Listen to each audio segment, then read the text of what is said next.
what's up, everybody? It's Call, and you're tuned into Talking Ball for the 100th show on my channel. So thank you for being here for the party, as it might turn out to be. Yeah, I'm very glad to have you here. We also just recently hit 300 subscribers. We're actually at 310 as of the last time I looked. So we're celebrating that too. And I have with me some guests here that have kind of helped me to get to that 300 number. And I'll just go ahead and bring them both in together. We've got Kate from Just a Girl Who Loves Spurs, and Ellie, Queen Ellie Hoybier from THFC Till I Die. That's where you're at most of the time, right, Ellie? I've left there now. Now. Yeah. My bad. Apologies. See, I gotta get everything straight before straight before I go on. But no worries. No, very, very glad to have you guys here. We've got the chat is just full of people already, and I love it. So we got an early one from Kate before the show started. Big up, big up.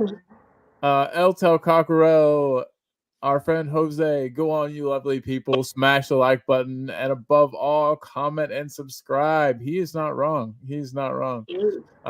Some guy named Jim, like I said, I think he just follows Kate around. Don't really know. Might have to call. Yeah, we might have to call the police and see what's up with him. But no, Jim, good to have you here, buddy. Hope you are well. Hope Kate's been nice to you. We'll find out. We'll find out today. 2 likes from Jim, him, and the iPad and the TV. Love it, love it. Huindongi is our Korean friend whose name we figured out translates to albino or pale white. Which we thought was pretty cool. I think I don't know if they're talking about me or wait, but no, I am pretty pale, and the sunlight in here is not helping. But anyway, we've got everybody big up in each other. We got my mom in the house saying good morning, Colin. Congrats on the 100. Thank you, Mom. Jim also with the congrats. Everybody's just being so nice today. Todd Spurs in the house, big up, Call and all. Man, we've got Ian Meth here in the house too. Hi, have a good one. Big congratulations. Beer Talk saying congrats, and Wayne Bonner also congrats on the 100th show. Thank you everybody. It's been a wonderful ride, and long may it continue. Oh, see, that makes more sense. But hey, when we typed it into Google Translate, it said albino. But regardless, Huindongi, it's very glad to have you here today. Any more rockin' ball today? There is. I don't know if you ladies saw this yesterday. I made something really corny, and I can't wait to show y'all. Here it comes. Are you ready? Yeah. It's my James Madison song. Yeah.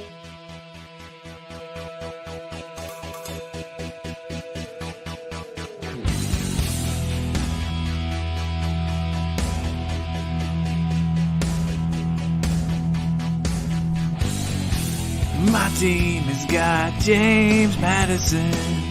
James Madison is what we need. Whoa, thank God we got James Madison.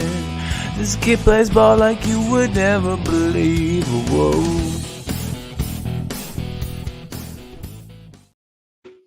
Yeah. It's my James Madison song. To the tune of "Bad Medicine" by Bon Jovi, a classic.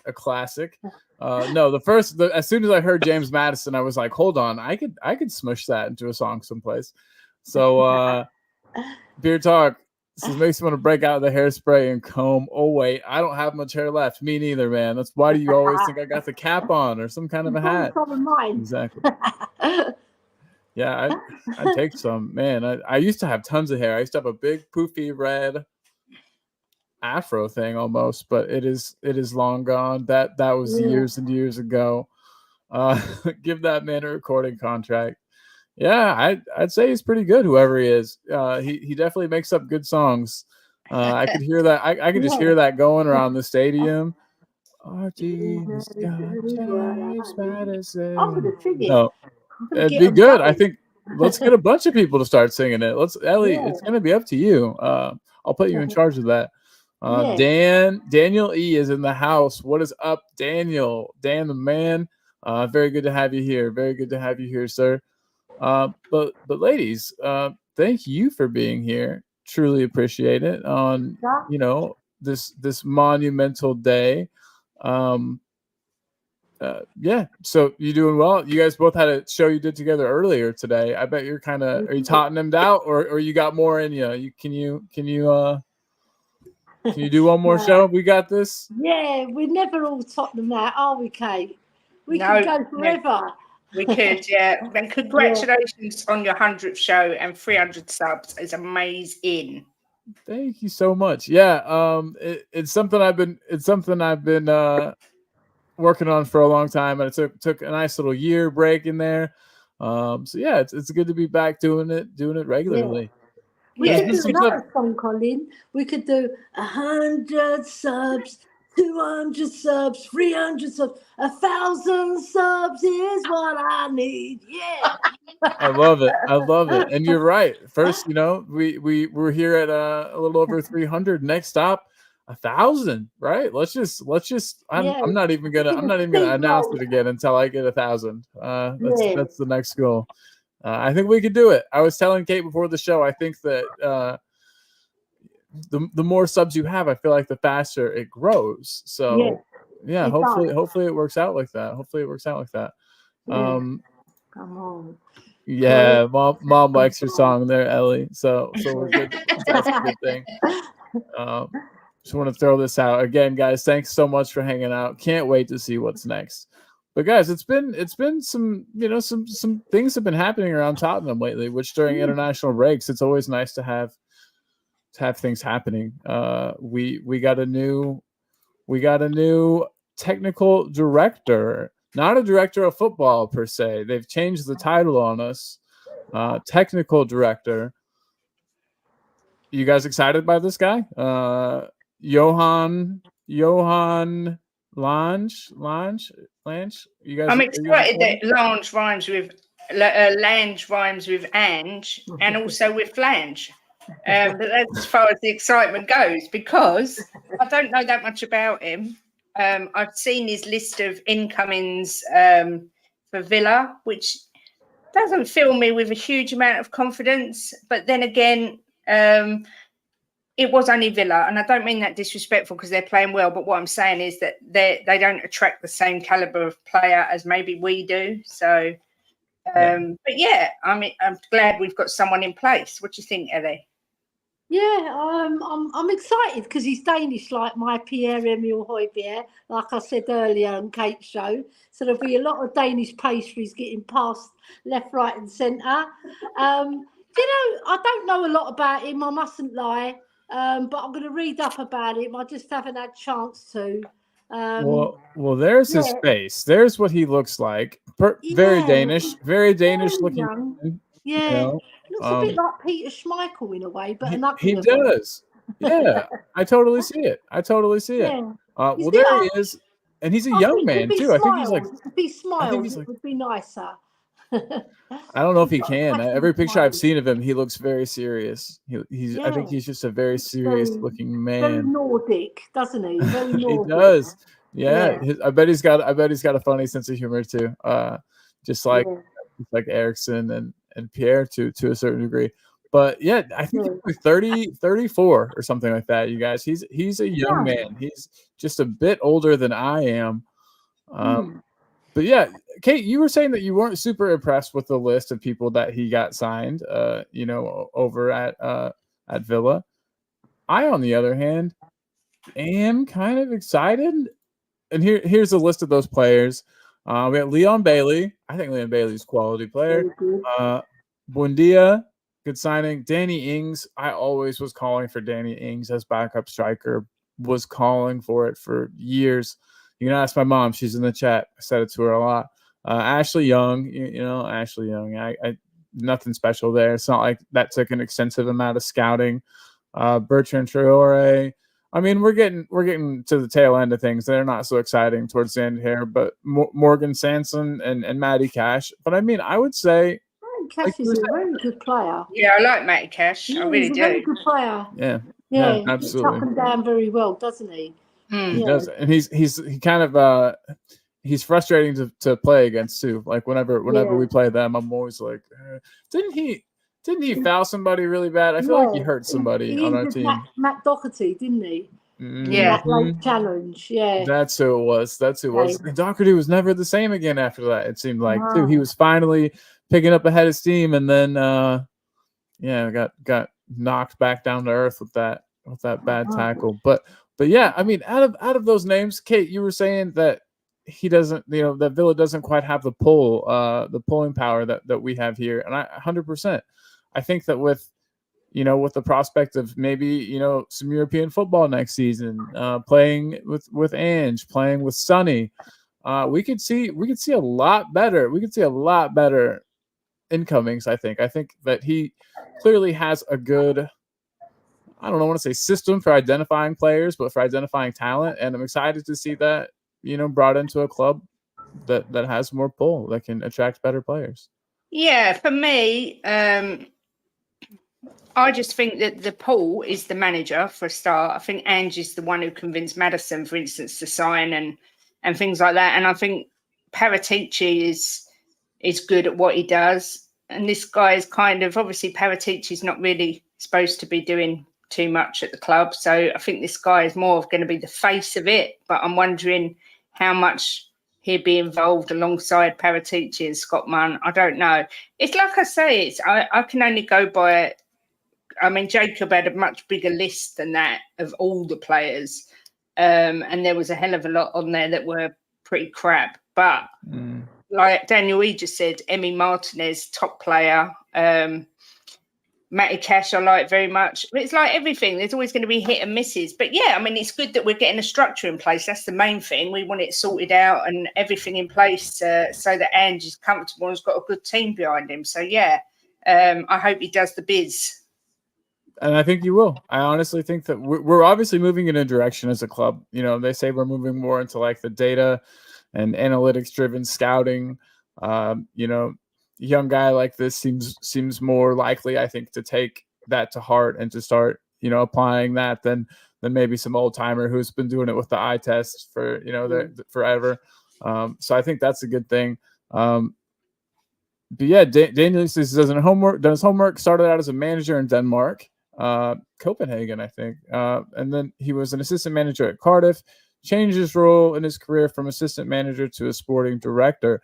Yeah, I heard that he was there was one of the clubs where he was an assistant manager, and the players didn't even know he didn't do any managing. He didn't do any coaching. So the players were they were just like, who is this guy? Like, he was kind of a enigma around the club. But yeah, Ian's right here. He's done a great job at Villa. Looks like there's a good backroom team in place. Most importantly, whoa, loud vehicle going by. Sorry about that. But most importantly, with him, Munn, and Paratici as a consultant, hopefully Levy will take more of a backseat. We've been hoping that for a long time, Ian. We've been hoping for a long time. But no, I think you're right. And it looks like I got my numbers flipped up. He's 43, not 34. That's better. I actually like that a lot better. It's still nice and young. 43 is nice and young.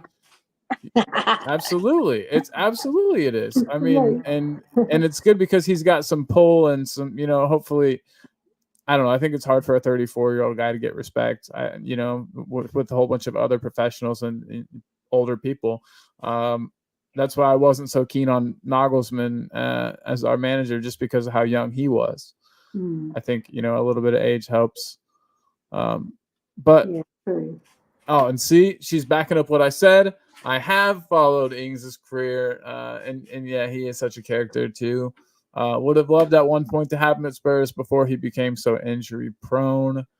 His surname is actually pronounced Longa. Okay, interesting. I like Lange better because it Me rhymes too. with Lange. Ange and Lange. Longer. Yeah, we're gonna say Lange. Let's be honest. Like, let's be real with ourselves. We're gonna say Lange. Like Højbjerg, they say Højberg, don't they? Yeah. His name is Højbjerg. Yeah. Exactly. We say it how we want. We say it how we want. Players' names. We say it how we want. We say it how we want. Exactly. We're just songs today. It's just the singing episode. My ears are actually bleeding. I'm not going to lie. Yeah. Bleeding because of how great it was. Yeah, it's amazing. I knew it. Well, good deal. I'm glad you enjoyed it.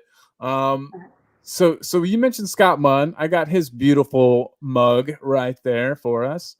And you talked about this a bit too with Munn and with Lange in charge. I wonder how much more we're going to see of Paratici getting to cook, because we have a nice list of players that he was pretty instrumental in bringing into the club, scouted by him, brought in by him. Jose and I actually had a little conversation about this prior to the show, and out of the players we have right now that started or play a big role in the team, just kind of starting from back to front, we've got Vicario, Udogie, Romero, Van de Ven, Porro, Phillips, Bentancur, Kulu, Richarlison, Madison, Hill, which I understand if you're not excited about that one, Sarr, BJ, Solomon, and Valise, and then Jed Spence. Of course, that was the dark mark on the great report card, I would say, of players that Paratici seems to have cooked up for us. Out of that list of players, I mean, are you guys? At the beginning when he first came, there was a lot of people were not excited about the players that he was bringing in. People didn't think he was doing a good job. They thought he was called a fraud and all kinds of mean names, really, now that I think about it. And I don't know. Do you guys think that was warranted? Do you think he proved everybody kind of wrong and that he's clearly good at his job? I'll start with you, Ellie. Do you think that Paratici's done admirably thus far in his Tottenham time here at the club? Yeah, for me, he's done a fantastic job. Obviously, there's a few duff ones in there, but in general, he's brought us some very talented footballers, who've got us on the front foot as well, especially Maddison. That was a scoop. Bissouma as well in there. You can't argue with those two players, just yet alone looking at the rest of them. You've got Bentancur, Kulu. There's so many you can mention.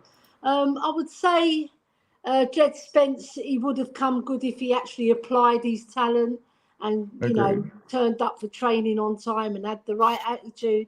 He was a little bit of a bad egg. The reports coming out of the club, So there's always one or two footballers that will fall by the wayside just because they just get carried away with all the money and the girls and whatever. Right, but at the end of the day, I personally feel that he's done a really good job, and there's more to come from him because I'm still sure that Paratici is cooking underneath all the other chefs that we've got in. I think he is the actual main cook. And the rest of them are the sous chefs. I hope you're right. Yes, chef. Yes, chef.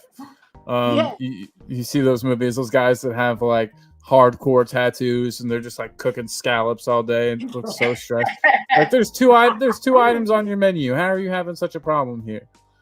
But no, I agree, and I hope we continue to see Paratici cook. And I know that part of getting these names in, I think, ahead of him and getting, some distance between him and the recruitment is because of the troubles that he's had and the legal troubles. And I think maybe putting some layers between him and the actual bringing in of players might be a smart move by the club, just to make sure we don't get in any legal trouble anywhere down the line, because we know he likes to operate on the edge of the law. Kate, we've got Ellie's opinion on him so far. What do you think of Paratici so far? Are you happy with the signings he's brought in, with what he's done, with his time at the club? Do you think he's let us down a little bit? No. I think he's done a good job. Vicario, everyone says, he was our second choice. I don't believe that, because Paratici was looking at him for months and months and months. So for that alone, he deserves massive credit. Then you've got Madders. Yeah, a lot of Richarlison. A lot of people say that was a Levy signing rather than a Paratici signing. Obviously, Hill is unproven yet. He bought Lenge in on loan, which again, but on the most part, I think he's done a great job, and long may it continue. Albeit it's not really happening. He's not really doing it. He's not really. No. He's not really suspended, is he? No. It's like a pilot, isn't he? Absolutely. He's so suspended that he's actually doesn't have any role in it anymore. Exactly. But no, I think that he's done a great job, but he got so much stick at the end. I'm trying to remember the names that he was called. It was Parasite. He was called a parasite. I don't know why. I think it's because his name starts with a P, and that's a mean word that you can say. Yeah. But I don't think he's a parasite. I think that he's done a great job. I think that Spurs look better now than we have for years and years, as far as a nice mix of squad age. No one that we have is, at least any of our starters, are too old. I think Sonny might be one of our oldest starting players at the moment, which is pretty cool to think about. It's nice. I know that under Poch we were like the youngest team in the league. I think there's you could overdo that a little bit. I think you need to have some, seniority. Yeah, for sure. And so I think now we've got, like I was saying, a great mix. It just seems like we are definitely moving in the way of young players who can move up, who can grow in their value, and either be sold at a profit or make it into the first team. There was a nice comment that I had up a second ago, and it was when Lange took over at Aston Villa, they were a club who were fighting relegation. He was tasked with trying to make top half, and he got the team battling for Europe. Succeeded, and I love it. And we seem to constantly with Ange, with Lange, we seem to be going after people who can make it happen on less than like a superstar budget. And I know as fans, we don't like hearing that, and it doesn't really make us excited or happy, but it's cool that at least everybody seems to be on the same page. If Levy wants us to do it on a budget, then we need somebody who can, do the data analytics, based scouting, who can find us players that are going to blossom into something great. He needs to have a manager who's going to play those young players. And it seems like we've got two of those things, So I'm really excited. And with that said, is there out of the players that we've brought in, I guess Brennan Johnson's probably the most exciting for me, at least. Out of our youngins, who are you most excited for? And I guess out of the youngins, I would say young attackers, and I mostly talking about Hill and Brennan Johnson. Is there any other young players in the squad that I'm forgetting that are especially exciting right now that look like they could break out and do something? I think those are the two. Attacking players or any player? Oh, well, attacking players. Out of any players, I definitely know who you're going to say, 100%. But yeah, Brennan Johnson, I guess, do you feel like by the end of the season, I'll make the question better and easier at the same time. Do you think at the end of the season, Brennan Johnson's going to be a nailed-on starter? Yes, I think he'll be a starter. Yeah, 1,000,000%. He's for me. I know I don't like to regurgitate the same argument that I always seem to, but for me, he's better suited in Kulu's position because he brings something different and he's got the pace that's needed down the wing. And Kulu is a rotational player in the middle. That's my opinion. Like with Biss being out, we was talking about earlier, weren't we, Ellie? With Bissouma being out, move Kulu to the middle and have Brennan Johnson on the wing. I think he offers something different. And if you watch some of his games for Forest, he does actually give me a little tingle. I think he's going to be mustard. I'm not going to lie. Yeah, I agree. I knew nothing about him when he came in, and so little about him that I was like, oh, this guy, what are we doing here? What are we wasting this money on? And within seconds of coming on in his first match, he had, an opportunity on goal. It was like, wow, okay. Ball in the net. Yeah. And I got injured because of that. No kidding. He stretched a little too far trying to bring that down. But no, I was going to say, Colin, you know who else excites me? I know he's been in and out of the team, and there's been flashes of brilliance and there's been flashes of nothing, and that's Solomon, right? Yeah, when he's on it, like the game against Burnley, he was on it, yeah, and he created 2 chances for Sonny to put away, but then he goes. I think he's trying a bit too hard to impress and keep his position, where he should be thinking of the team. Because I saw him against Sheffield United, and he was trying a bit too hard, right? I think the boy's got to relax. He's got to find his way in the team and seal that position for himself, because that position is open now. Perisic is injured. Right, so, and also Sessegnon's going to come back, and there's other players that might fill that role, like Richarlison's we've just seen recently, but he hasn't been effective. So I think Solomon can seal that position for himself if only he just relaxes and concentrates on just doing the basics, and then he's got a little bit of flair, right? He's just he's a little bit tentative to use it all the time. But when he has used it, I've been quite excited by him. Mm-hmm. Yeah. Yeah, I like that he's not just a player that, not just a player that dribbles with his head down. Those 2 assists to Sonny were awesome. I just like that he can lift up his head and pick a pass as well as run at defenders. He's just got to do it more often, Colin. That's all. Exactly. Got to be more consistent. Yeah. Oh, hello, the phone. Oh, Jose. Phone's going. Yeah, you're here. Oh, yeah. Yeah, 1 second, buddy. We'll get you right on.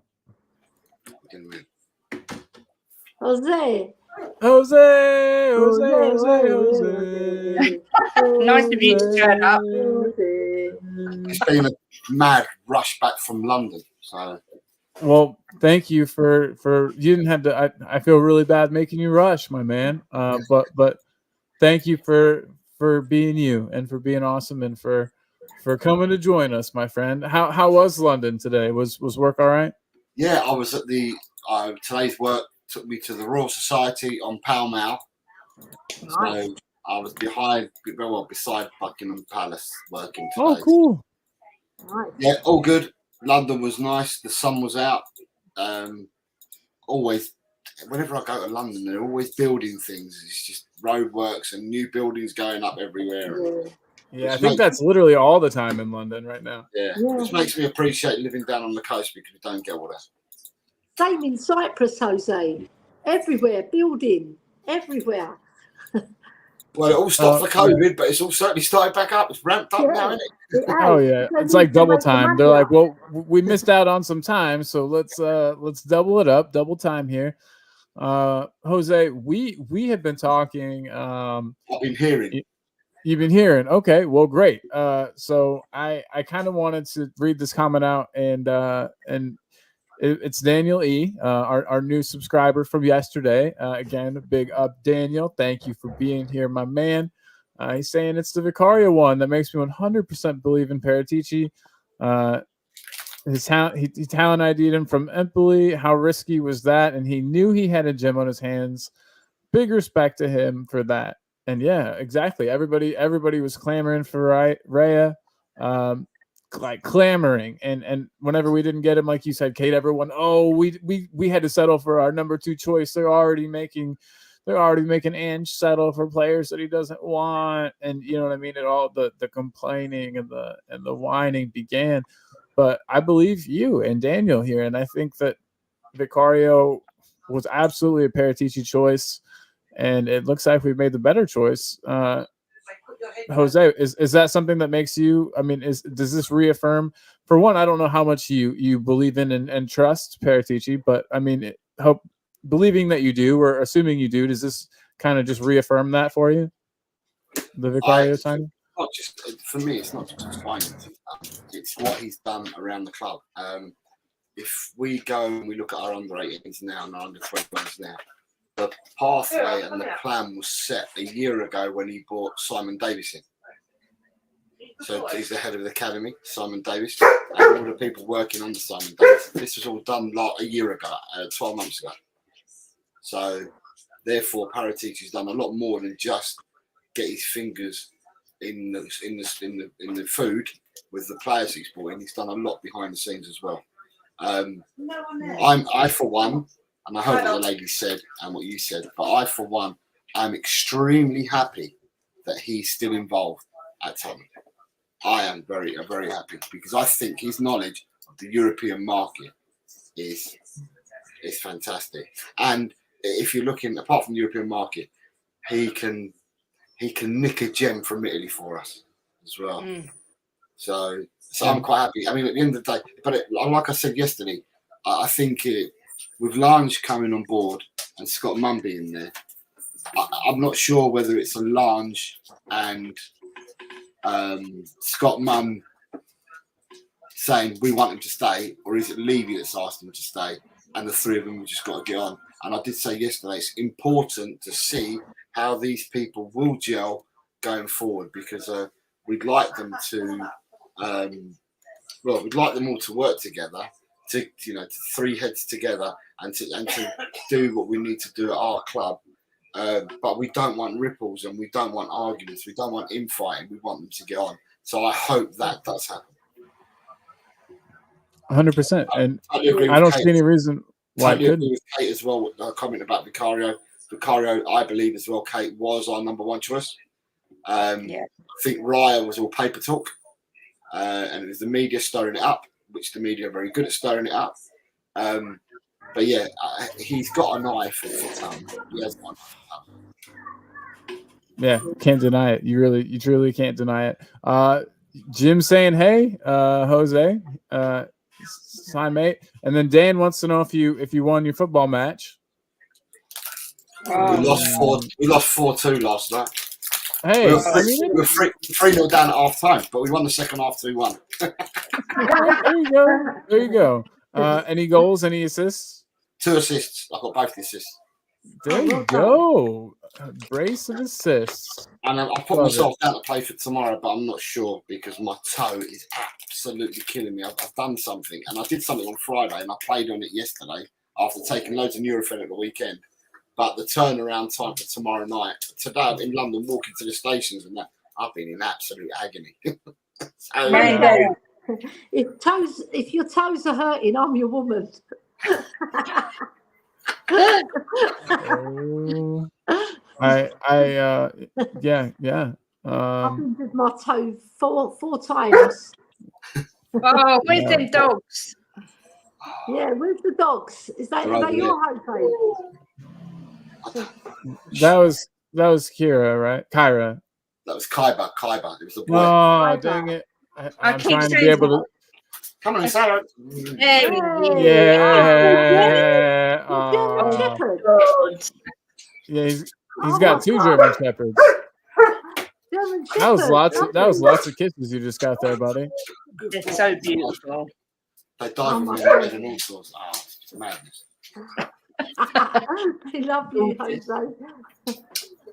So yeah, the love of a Jim, good woman. Hey, Jim is saying though that we are heading for exciting times. We will, I think, we will win things under Ange, 100% for sure. But yeah, Jose, just ask for a replay, mate. Love it. Promotion. And then we have Adrian being a little inappropriate in the chat here. Love it, Adrian. Love it. Oh my God, Adrian. My mom's loving your dogs. Daniel E says he loves German Shepherd dogs as well. They're so protective. Yeah, they're beautiful. Absolutely. one good, you made it back in perfect timing. I was trying to hang tight and I was trying to buy some time so that we could get you involved in Keeper West Ham today. How many you got, Colin? I love it. 3. Great. 3 dogs. Yeah. I gave you 4. I know. I didn't have. I know. I got 3. I got 3 of them done though. It'll be interesting for the ladies, I think. Yeah, I still want to hear you. I still and want to the hear your chat answer. as well. Everybody get in on this, please. But here we go.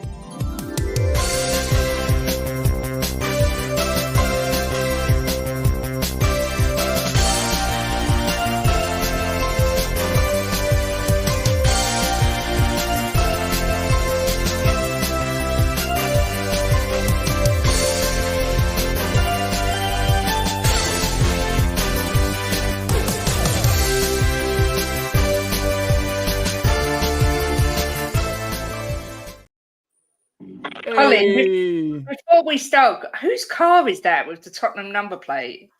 that's mine. That's your car. That's your number plate. No. It's like a vanity one. Like you don't have to have one in front. Yeah, It's in wicked. the US. Thank you. My mom actually got it for me. She's got one on her car as well. It's awesome. Yeah, we go all out. We go all out.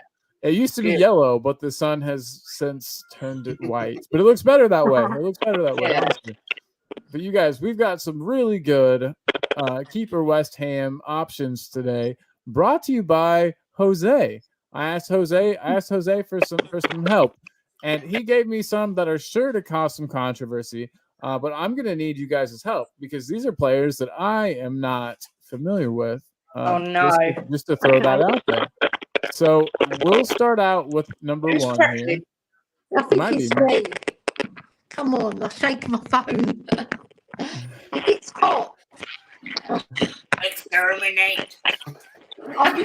It's the Blorgons. Okay, so we've got. It's off on mute. Oh no, she's got. She'll be back. She needs to see these. We've got to get her opinion on these. But first, Oh, stop Teddy it! Sheringham versus Gary Lineker. Again, these are all Jose specials brought to you by Jose to bring agony to you guys. And again, if you don't know the rules, if you've never played Keeper West Ham, one of these players has to stay at Tottenham. The other goes to West Ham. Keep in mind, it's the players in their prime.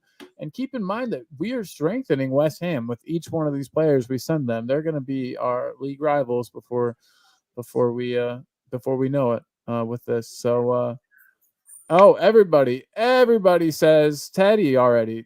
Daniel E. Teddy, Mom Teddy, Mom again. Keep Teddy. There's no reason behind it. They're just saying keep Teddy. So exactly, we need some reasonings. Ooh, Asna Potato, what up? I am not sure. I've never seen you in the chat before. Welcome. Very good to have you here, man. Thanks for joining in. We are at that point in the show where we play Keeper West Ham. If you haven't subscribed to the channel already, if I could just implore you to do that, that would be lovely. It helps. It really helps. So thanks, man. Again, good to have you here. Mile High Hotspur says, "Sub homie, hope all is well this morning." All is well. We just have an extremely difficult Keeper West Ham on our hands here. Jim, Kate, we've got Jim involved. Said Teddy had more to his all-around game. Do you buy that? You think he's right? You agree? I do agree. I think I don't like Jose. He gives 2 difficult ones, and this game stresses me out so bad. Honestly, I'm not even going to lie. But for me, I just adore Teddy Sheringham. I just think he was sensational. Gary Lineker is a great player, don't get me wrong, but for me, I would keep Teddy all day long. There you go. That's a good answer. I like it, and you gave us some reasons as well. So thank you. Ellie, what do you think about these 2 gents on the screen, and who would you keep, and who would go to West Ham? I'm going to keep Teddy Sheringham because he's a better all-round footballer. He's just fantastic the way he used to drag the ball back, pin out a pass, head the ball in. His general teamwork was fabulous. Whereas Gary Lineker, he was really like a striker, a fox in the box as such. Whereas Sheringham had it all. He Yeah. had heading ability, grand ability, vision. He had it all. So it's got to be Teddy Sheringham we keep, then Gary Lineker to West Ham. That's Sorry, tough. Gary. Yeah, I think everyone has agreed so far. I think Daniel E says Teddy Sheringham, one of the best all-around strikers in football. What he lacked in pace, he made up with his brilliant football brain and football IQ. Wonderful. Yeah. See, again, I love learning about these players, learning things. You know, this is educational for me, and I enjoy it. I appreciate that. Sunny Wife, no problem. Yeah, these are all old school players, so hopefully you can learn with me, and we're gonna get a little history lesson. So no worries that you don't know. All good, because neither do I, to be honest. Adrian Stroka, here he is. We finally got somebody with a different answer. Mr. Stroka says he's going with Lineker because he won an FA Cup with us. You know, he won a trophy with us. So Lineker is his choice.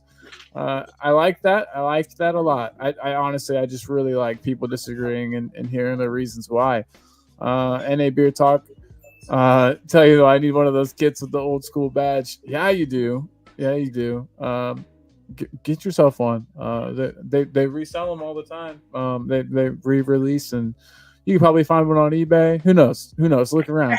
Classicfootballshirts.co.uk. That's where I get Jim's old ones from. There you go. Perfect. See, I didn't even know that was a thing. See, I'm learning so much, not just about players, but about where to buy classic shirts. It is good stuff. But Dan says, let's just be honest. Lineker was great, but he was a goal hanger. Did he ever score a goal outside the box? Once. You guys were saying that, yeah, that he doesn't matter. They all count on their goals a goal, mate. Doesn't matter what you score from goals. And he never got a yellow card ever. Yeah, and he was with Barcelona under Terry Venables, wasn't he? Yeah. Yeah.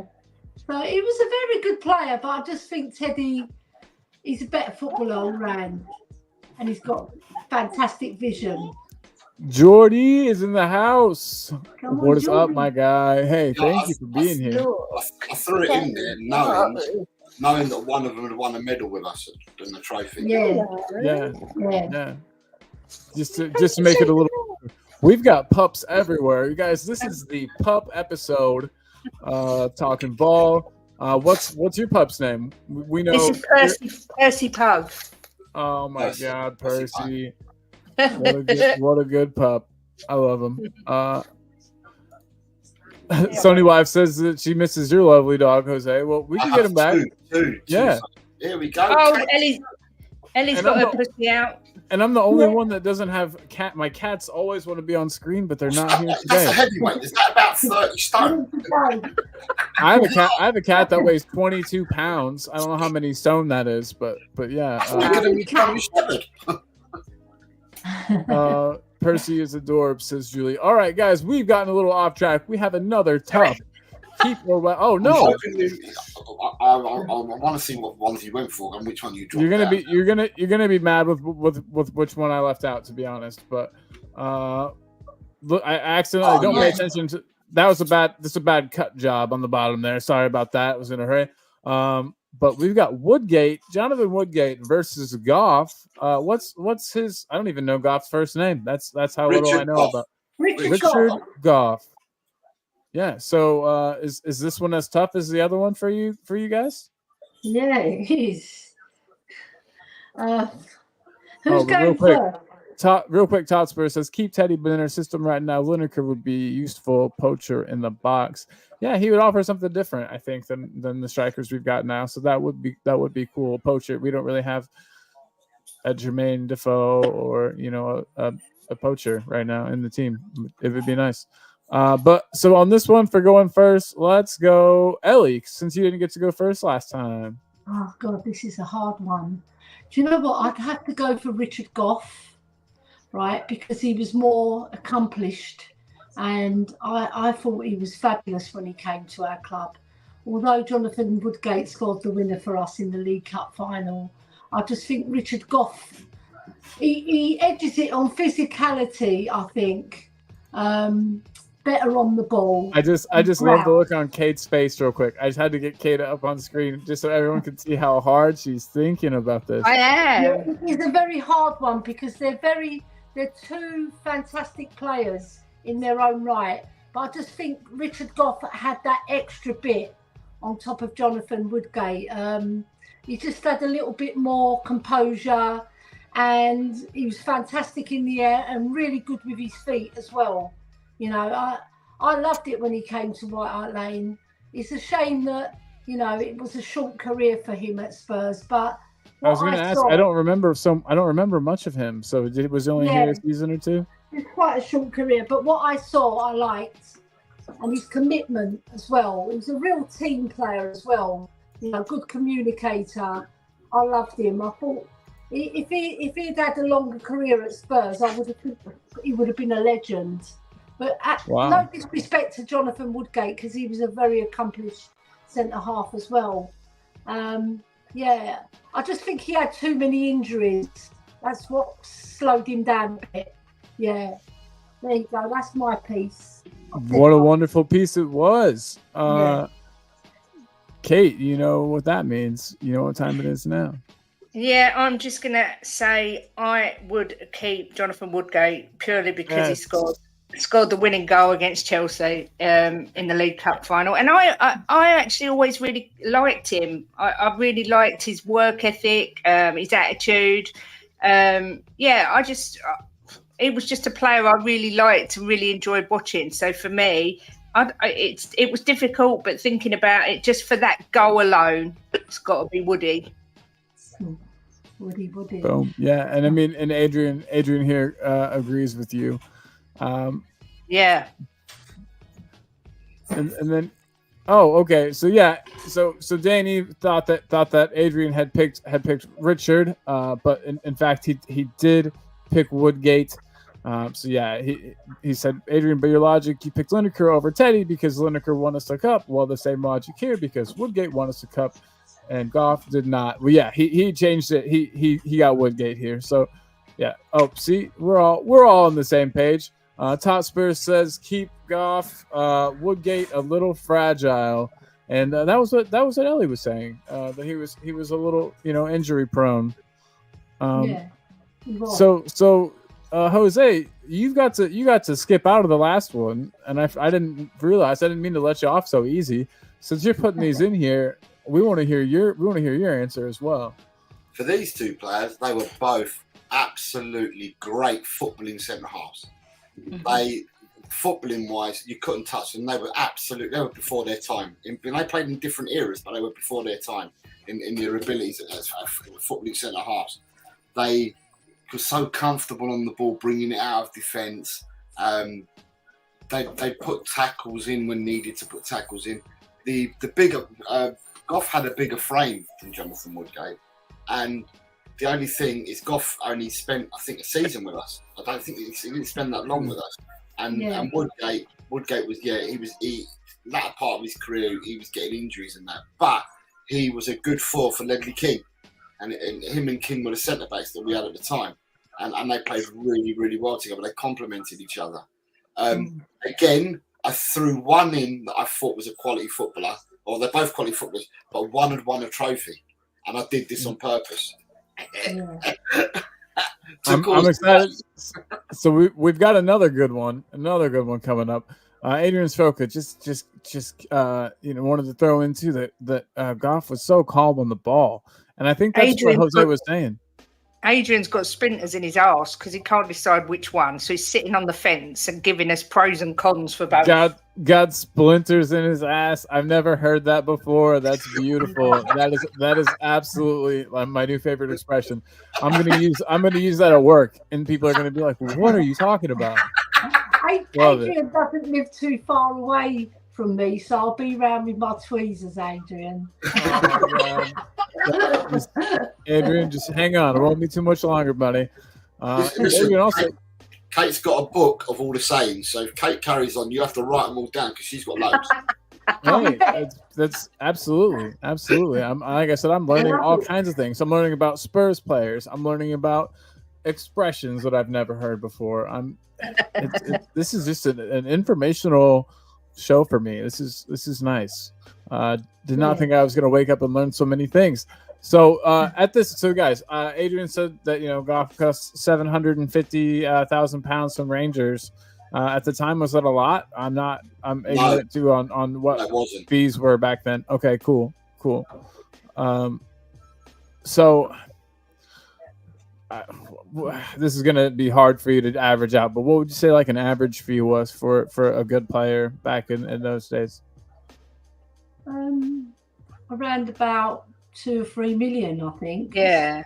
Probably about the mark. Yeah. Yeah, cool. Just wanted to have a good idea here. But yeah, Adrian is clarifying. He went for Woodgate, everybody. Golf is just quality, he's saying. So get off his ass, everyone. Adrian, he's following the rules. All right, but guys, this brings us to our final keeper West Ham for the day. Raoul Fox versus Andy Stinton. This makes me laugh because Andy Stinton resigned from my husband's team, and he commentates on every QPR match at the moment. That's awesome. So yeah, he must have been a great player then. If we snatched him up from QPR, I wouldn't say that. Oh yeah, shoot! Now I'm excited. Okay, so we had Ellie go first last time. So Kate, this one's you first. I'm just going to go quickly to Raoul Fox. Okay, I think he was a tremendous player. I liked him. He wasn't the perfect player, right? He wasn't the perfect player, but what he did, he gave you commitment, drive, always taking on his player, driving into the box, and he had a good finish on him. And when he scored, but he was a good team player, and I like team players. He wasn't the most talented. Were they a center back partnership, Ellie? Sorry? Were they center back partners? No, these are wingers. They're wingers. Whoa! Yeah. I'm losing my mind. Right, Well, Andy good thing I know that now. What can I say about Andy Stinton? Pretty bog standard footballer. I was surprised when we signed him from QPR. Didn't set the place on fire. Just really an average footballer, really. But he was a good professional. I'll give him that. Tried hard. When you're at school and you get your report and it says tried hard. There you go. That's all I can say about Andy Stinton. That's more than some players, and Dominic can't even do that. So at least he tried. What year did they play, Ellie? Do you know? In the 80s. What, early 80s or late 80s? Yeah, early 80s. I don't really remember. To mid 80s. I don't remember. Who was it? Andy Stinton. Andy Stinton. Yeah, we signed him from my husband's team, QPR. Don't remember him. Yeah. I think Jose thinks I'm older than I am. Stinton played around the same time as Fox. Yeah. Yeah, I don't remember either of them that well. Andy Stinton played for England and he used to be at QPR. We bought him from QPR. Yeah, that's what Ellie was saying, her husband's team. Yeah, my husband's team. And like I said, he does commentate on QPR's matches, and QPR have gone right downhill this year. I think they've just won 2 matches and drawn 1, and they've lost the rest. So, no. He was all right. He was okay, But he didn't set, like I said, he didn't set White Hart Lane on fire. Just put it that way. So Daniel E said that he met them both when he was a mascot. So he's just going to decide who was nicer one on the day, and that was Andy Stinton. So he gets the vote. Yeah, 98. I don't really remember him. But then again, I was in my early 20s there, and I wasn't watching a lot of football. I was out clubbing. Yeah, you were taking E and just raving. Raving, yeah, but not taking E. Nah, it's what you got to say on the internet. Both of them. Apparently, they were 98. It looks Were like they both played in 98's what that's Daniel E is saying. In 1998, wow. Do you know what? I thought they were late 80s, early 90s, but no. He's saying he was 8. How can you remember? we You got a won the good FA memory Cup. on you, Daniel. Yeah. I'm gutted you didn't put the fourth one up. I was hoping that this is the one that you missed out and done the fourth one. I know. I literally was before the match. I was like, honestly, I wrote it down on a Post-it note while I was working yesterday, and I couldn't find that Post-it note. I remember one of the two players, but I couldn't remember the other one. But we'll have it. We'll have it the next time. Well, I want to know what they were now. What about if we do it verbally? Yeah. Okay. You go ahead and present. After we finish talking about these, I'll do a verbal one then. So real quick, I just want to say, Daniel E, you've got a good memory on you, bud. You were talking yesterday about some of your times, that time you were a mascot. Says he was 8. How is he the one that remembers? Like I said, Ben, you were just that guy. Ooh, we need a mod in here. Yeah. Oops. I got to start getting mods. That means the channel's getting bigger, guys. We've got some. We've got adult dating chat. Yeah. Anybody who needs that, there it is for you. If you are single and not happy about it, you could fix it in the chat. No, just kidding. Please, no one click on that. I don't know what will happen to you. Yeah, you might get hacked. Yeah, exactly. So everybody, watch out for that. Please don't click it. I'll get rid of it in just a second. But yeah, we'll get rid of everything here. Clear it all out. Jose, hit him with your final one. Right, the final one for everybody. Okay, we're ready. Pat Jennings and Ray Clements. Ooh. That's so easy for me. That's easy for you? I know who you're gonna say. You're gonna say Pat Jennings. Yeah, because he's the greatest goalie that's ever lived. He was like, oh my God, his hands were enormous. He was a fantastic goalkeeper, an ambassador of our club at the moment as well. He was just incredible, Pat Jennings. The saves that he pulled out. And I used to I've said this before, in the olden days, you could put a line in the goal. So he'd scrape his boot in the middle of the goal so he knows where he is, in the goal. But he didn't really need that because his positioning was exemplary, and he was a true gentleman off the field as well. I've spoken to him quite a few times, and just recently when we played at Wembley in the last 5 years, I think I got to have a little chat with him. That he came to my school. I just loved him. I think he's the perfect Irishman. He's the perfect footballer. Even though I'm telling David Harris that you said that he's the perfect Irishman. David Harris is not going to be happy with that. Because he's Northern Ireland, whereas David is Republic of Ireland. But you know what? He was just the best. He was just the greatest, and I love him. Jim is having a hard time with this. And then we've got Dragon D's Nuts in the chat. Hey, what is up, Dragon? We haven't seen you today. Very glad to have you here on what is the 100th stream on my channel. We just surpassed 300 subs the other day. So yeah, man, big things are happening around here. We are very glad to have you playing Keeper West Ham. I'm sure you already know, but Pat Jennings versus Ray Clements is the one that is on deck right now. Kate's saying that her brain is fried. It's hard, but it is a tough one. It is a tough one. Yeah. Jim's not very happy with you, Jose. Just to let you know. But Wayne Bonner says Jennings. even when we were crap after Nicholson and on our way down, he stayed and didn't want to join the scum. Yeah, that's a reason for love in my book. Again, these are two guys that I know practically zero about. Just things I've heard from you guys before today. Ellie goes on and on about Pat Jennings. So what's up with Ray Clements? So can you give us a little background on why you chose them both and who you would choose? So I phoned you last night when I was coming home from football, walking back from football. And I said to you, look, I thought for some for tomorrow, and I thought they'd be thought-provoking.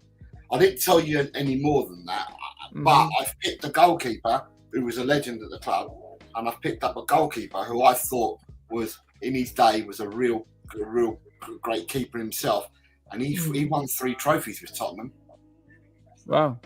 So you're throwing in Pat Jennings with someone that won the FA Cup, the UEFA Cup, and the Charity Shield with us. So that was your thing. One great player won that one trophy. No. Clements in his time was a great keeper. It's different eras. So it's the same as the defenders I chose. Different eras, but one had won a trophy. 2 strikers I put in there, different eras, but one had won a trophy. So I kind of did this on my way home. And I said to you yesterday on my way home, I said, bloody hell, if I had to research it, I said I could have come up with so many different players. But they were just the players I thought about on my way home from football last night. Yeah. Well, I've got them saved in the list now, so we'll know not to. I mean, we can reuse them when we want, but I have a gigantic folder just full of these. So we're gonna keep making them. Other players, trust me. I'm off work all day today. I can do it all day. But yes, guys. Adrian Stroka's got the fee we paid for Pat Jennings. How does your brain work, my friend? Between Adrian and Daniel, we have like a encyclopedia of knowledge here. But Jennings cost us £27,000 from Watford. Kate, you say you were keeping? Sorry, because I went over to I'm doing the. I didn't. I haven't said yet, but I would keep Jennings. Okay, right. Sorry. I'd keep Jennings because, as far as I'm aware, he's the only keeper, is he, to score from his goal into the other goal. Hey, look, Daniel E, you guys are on the same page here. Yeah, me and Daniel E, honestly, this is the truth. We agree on 99% of stuff. That's why he's got my back tomorrow for my show. He's going to come on and back me up. I'm so excited for the show, by the way. Tomorrow is going to be a great one. Right, but is this Daniel E? Because there's a Danny and there's a Daniel E. No, this is Daniel E, not Danny. This is a different guy. Okay. Yeah. And Pat Jennings was, like Ellie said, he's just different gravy, just absolutely fantastic keeper. Although Clements was too, I would always stick with Pat Jennings. Hey, real quick, we mentioned your channel, Kate, and your show tomorrow. If anybody is watching and you're already not on Kate's channel, a subscriber to Kate's channel, please go and do that. It's so easy to do, costs you no money, and really helps us all out. You know, the YouTube algorithm is a wicked beast. We're trying to fight it all the time, and likes, subscribes, comments on old videos, it all helps. Yeah. Play a video, walk away if you don't want to watch it. Just let it all play through. Just help everybody out, guys. We're a big team here. But yeah, tomorrow she's got a really exciting show. Real quick, give everybody a preview of what that's going to be. Well, tomorrow I'm doing a brand new show called Wedded Bliss, and basically it's my husband and I.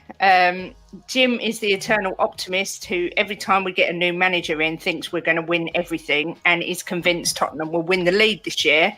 Whereas I am a realist who, although thinks that Ange will probably win things in the future, we are not, as far as I'm concerned, in any chance of winning the league. So we're going to debate it live in chat and see at the end who in the chat agrees with me and who agrees with Jim.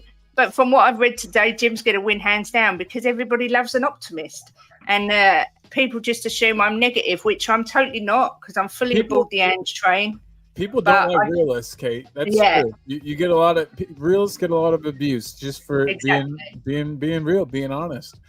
So yeah, good luck. I will say you were already handicapped a little bit going into this one.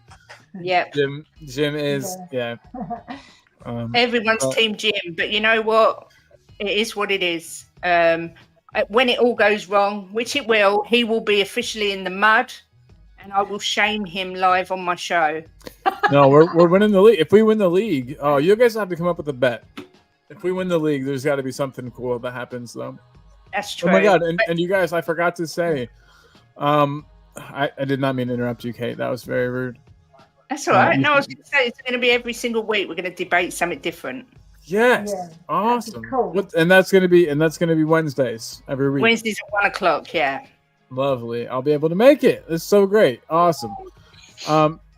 So I was going to say for 100 subs, my friends and I, my wife and my friend Nick and I all ate one of those terrible one-chip challenges. And this year they took those off the shelves because a kid died after he ate one. One person died, and they took him off the shelves. What the heck? But anyway, yeah. My buddy has a bunch of habanero peppers.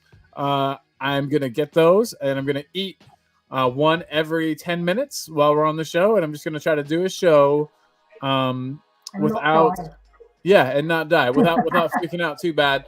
I figure it might get some laughs. So I'm visiting him this coming weekend. So sometime next week, let's say next Monday, we will have the habanero show. You're gonna eat a habanero every 10 minutes? Yeah, until I can't. With no water, no milk, no coconut juice, nothing at all. Nothing. Good luck, my son. Good luck. I love all stuff until the next day, but that's a whole other thing. Mom says, "Oh my God!" But yeah, he said they're like, look, your mum thinks you're mad as well. Yes, I think she wants her son to survive it. Yeah. Well, even my friend who grew the peppers say that they are just like way too hot, not even good. But I'm excited. We're gonna see how it goes, and I just want to try to have it be a normal show. But I'm gonna be like crying, and I think Rez did a similar thing on Shelfside Spurs. Yeah, I remember that. Yep. I could just get Jim to eat Brussels sprouts because he absolutely hates them. But Oh, I'm there trying you to go. think what I hate that I could eat, and I eat pretty much everything. So I don't know if there's anything I could eat. What about a snail? Would you eat a snail? No. Oh no. Escargot. Escargot. That's just Yum. a posh word to say that you're going to eat it. No, right. I'll be having the escargot and the caviar today, please. Adrian though asked if I die, can we share my Spurs mementos? You can. You can have my hat that I got signed by Dembele. Dele, the first season he signed for Spurs. Kane signed it. I want to say somebody else. I'll have to try. Nice. I literally got Dele to come off the bus. I was one of those like super fan, like really annoying people, but I was like, Dele, you're a hero. I was like, MK Don's hero. He's got a switchblade phone and all sorts. What's going on?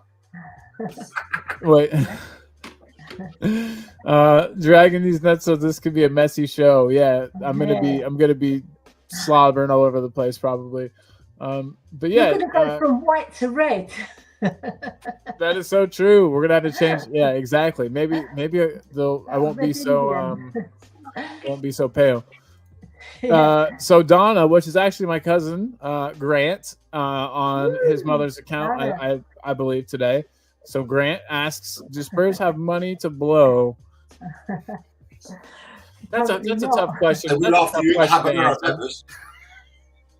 That's a very tough question to answer. The better question would has Levy let the key to Paratici for the right? There's money there, Grant. There's definitely money there, especially after the Kane sale.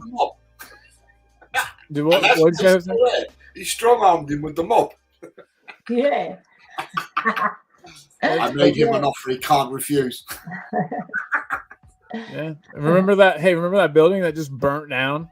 Just happened to burn the building we needed gone to build the new stadium, and then it's just happened to burn down. That was I think he's got a bunch of teamsters on his side, isn't he, Paratici? He must.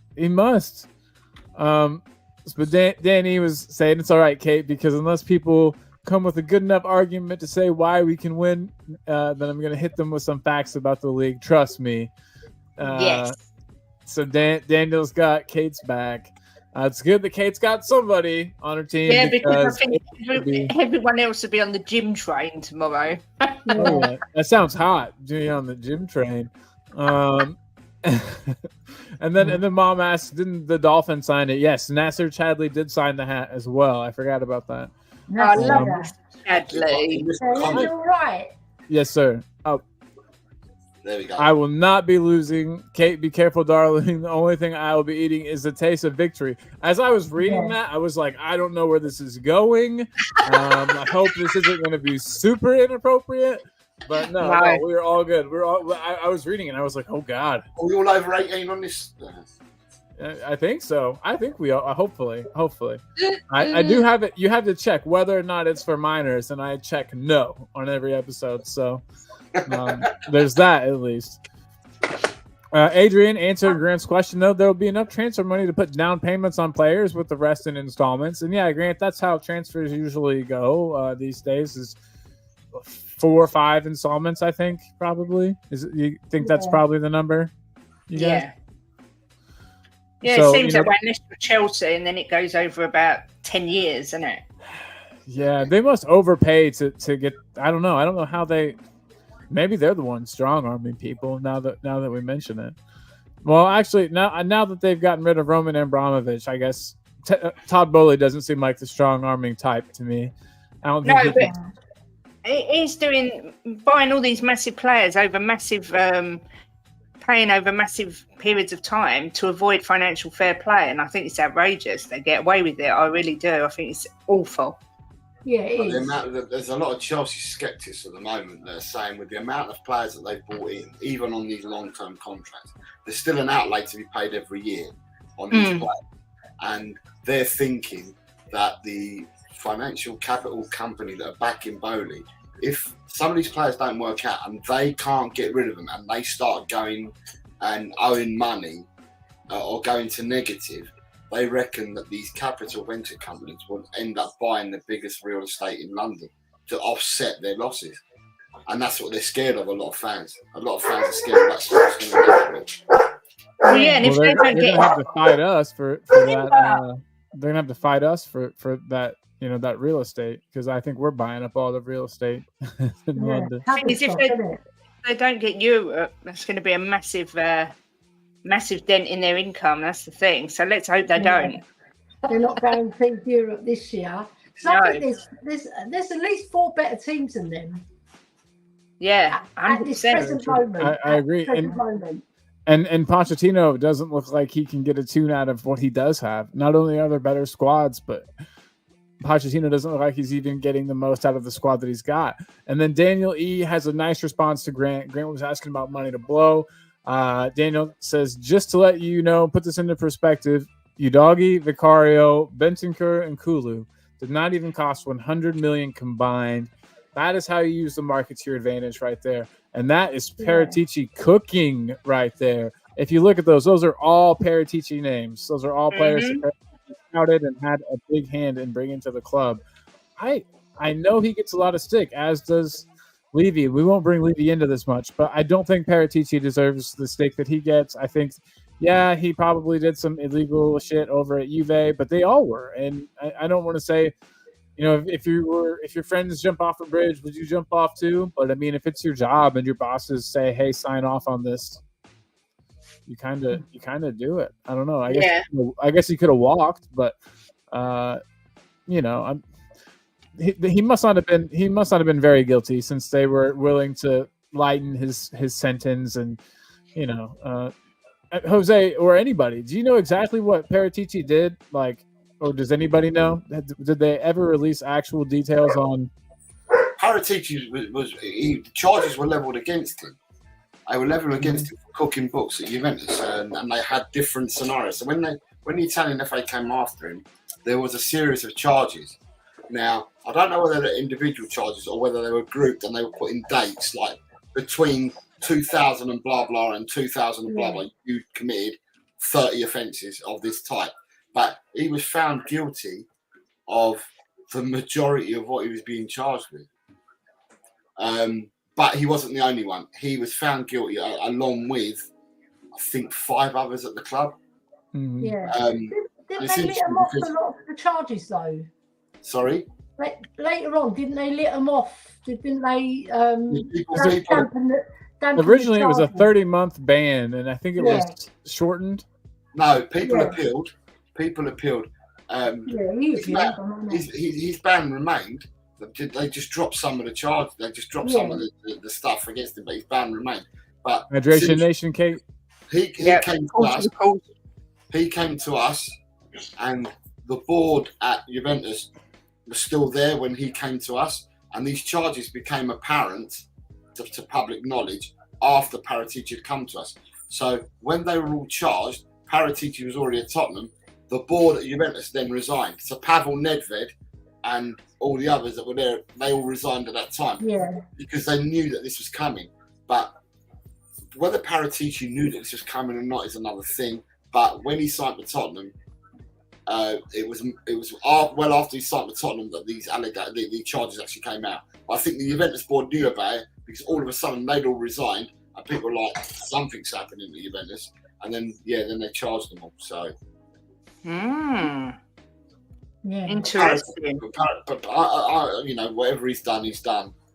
I ran away. Sorry, my cat was being wild. I was listening. Like, excuse him, everything he's done because he's cooking for us. If he was Paratici was a bad man. I have here. Blind eye. Bad man. If he was cooking for someone else, then I'd be against him. But he's cooking for us. We'll take it. Where there's money, there's vice, isn't there? Yeah. It happens all in the football world. I agree. Some get caught and some get off of it. Yeah, 100%.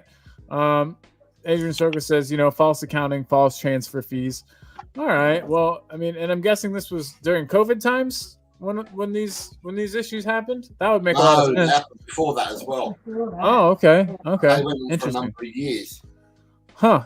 Well, I don't know. I was saying this. Do you think if you were at your job, Jose, and they said, "Hey, we're doing this. It's not exactly on the up and up, but like it'll be fine. We won't get in trouble. We do it all the time. Just sign off on it." They did sign off on it because the president resigned as well. So the 5 people that ended up, the 4 or 5 that resigned and Paratici were all in this together. They all colluded. They all knew that they were doing it as a group of people. But this isn't the first time that Juventus have been docked points and or relegated for financial irregularities. This has happened to them before because they went all the way relegated. Yeah, they had Del Piero. I remember Del Piero was their star striker, and Del Piero refused to leave Juventus when they were relegated for financial irregularities. They were dropped down in division, and Del Piero stayed with them, and they came up the following season because they were part of the strongest team in Serie B. But they've been done before. Interesting. Was it a similar thing that happened at Rangers as well, or was that different? Yeah, Rangers. Do you know what, Ellie? They got relegated, didn't they? I think this probably happens at a lot of clubs, but it just depends who you've got in your corner, i.e., who your legal team are. If your legal team is smarter than the FA, then you may get away with things. And that's the same in all other countries as well. Man City are doing it at the moment, aren't they? They've got a good legal team. To answer, but Man City got away with stuff in the past, so I think Adrian says they got over 140 charges right now to answer with in regards to FIFA fair play, financial fair play. Sorry, that's they're crazy. Getting investigated big time, aren't they, Man City? But I bet nothing comes of it, or at least nothing significant. Because it depends on your corner, and like I said, some of these people's legal teams are far greater than the legal team that the FA can throw up, and any international FA for that as well. So that's why they beat raps, as they say. They beat the raps, and it doesn't. Let's be honest. It doesn't take much to get a good legal team to stand up against UEFA and FIFA. So at the end of the day, these things are going to happen. Yeah, because FIFA haven't got a very good track record either when it comes to doing things the proper way. Neither of UEFA. None of them have. They're all as crooked as. No. Yeah. Any child watching? I didn't say nothing. Allegedly. So right here, Daniel's saying that Levy doesn't like spending big money, but when he's getting gems this cheap, this often, I can see why he does it. I love that because I don't feel like enough people. Levy is good at this. You know what I mean? He really is. I know that we can't be this forever, and I know it's not sustainable to compete with the big clubs by getting lucky and signing gems, but it seems to be the way we're going, and we've got the people in to help us do it. Sorry about the sound, but we, you know what I mean? We've got the people in to help us continue to get these gems. I guess my question is, do you guys think it's a sustainable model to get us where we want to be as a football club?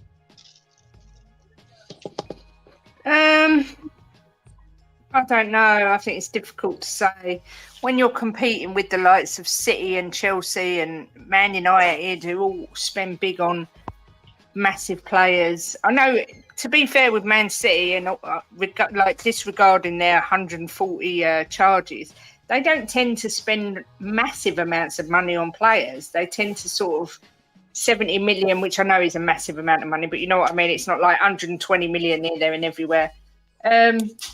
Sometimes I just wish Levy would be brave and just go out, like with Tapsoba, just go out and get him, 50, 60 million, whatever they wanted for him, because he would have made such a big difference to our team. The same as a top striker. Just sometimes you need to, I think, push the boat out. But we'll see. He's never. I don't think he's ever going to change. Me neither. Truly, I don't. It's working at the minute, so everyone's happy with Levy. You watch the minute it all goes tipped up, they'll soon turn. And this is my point about the league as well.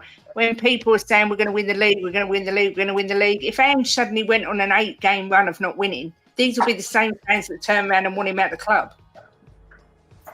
So, yeah, no, you're not wrong.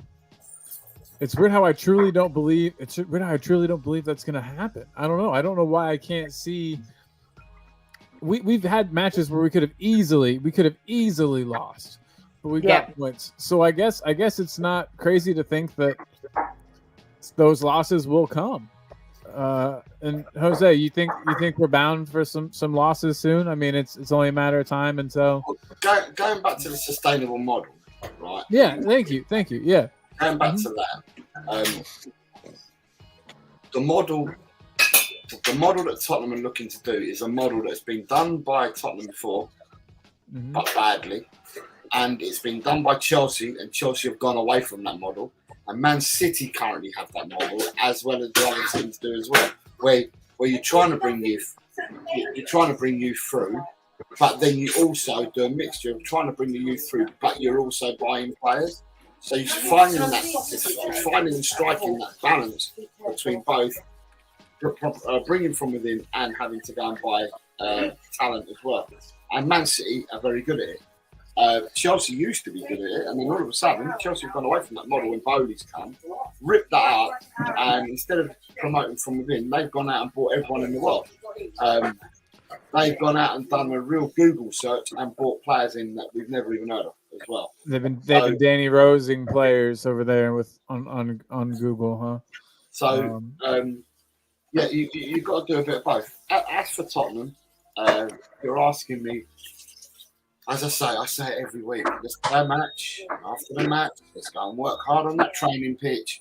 Let's do what we've been being asked to do, what we're being coached to do, and let's learn our patterns of play, because after 8 games, we're not there yet. There's a long way to go. We're only starting out. I'm enjoying it. I will continue to enjoy it. However, I wasn't one of the doom and gloom merchants at the start of the season who thought that we were going to struggle and suffer. Same. In the football that we're playing, if we ended up losing some games, I don't think the fans are going to be against it, because the fans know there's an evolution in process, and with an evolution in process, bumps are going to be in the road. I think we're excited because Man City hardly ever lose games throughout a 38-game season, and yet they've lost 2 in the last 8 games, in the first 8 games. So therefore, what it then means at the moment is there's hope for everyone around Man City. But we know what Man City are like, season in, season out. They go on and they hit their straps. And when they hit their straps, they go on an 18-game unbeaten run. So, at the end of the day, it's all nice and close at the moment. But will it be like that at the end of the season? Yeah, it's impossible to tell, but you're right. We just need to go out, keep doing our thing, keep doing what Ange is training us to do, and then as fans, just enjoy it while it's here. Don't maybe look too much into the future, and just try to be present in the moment.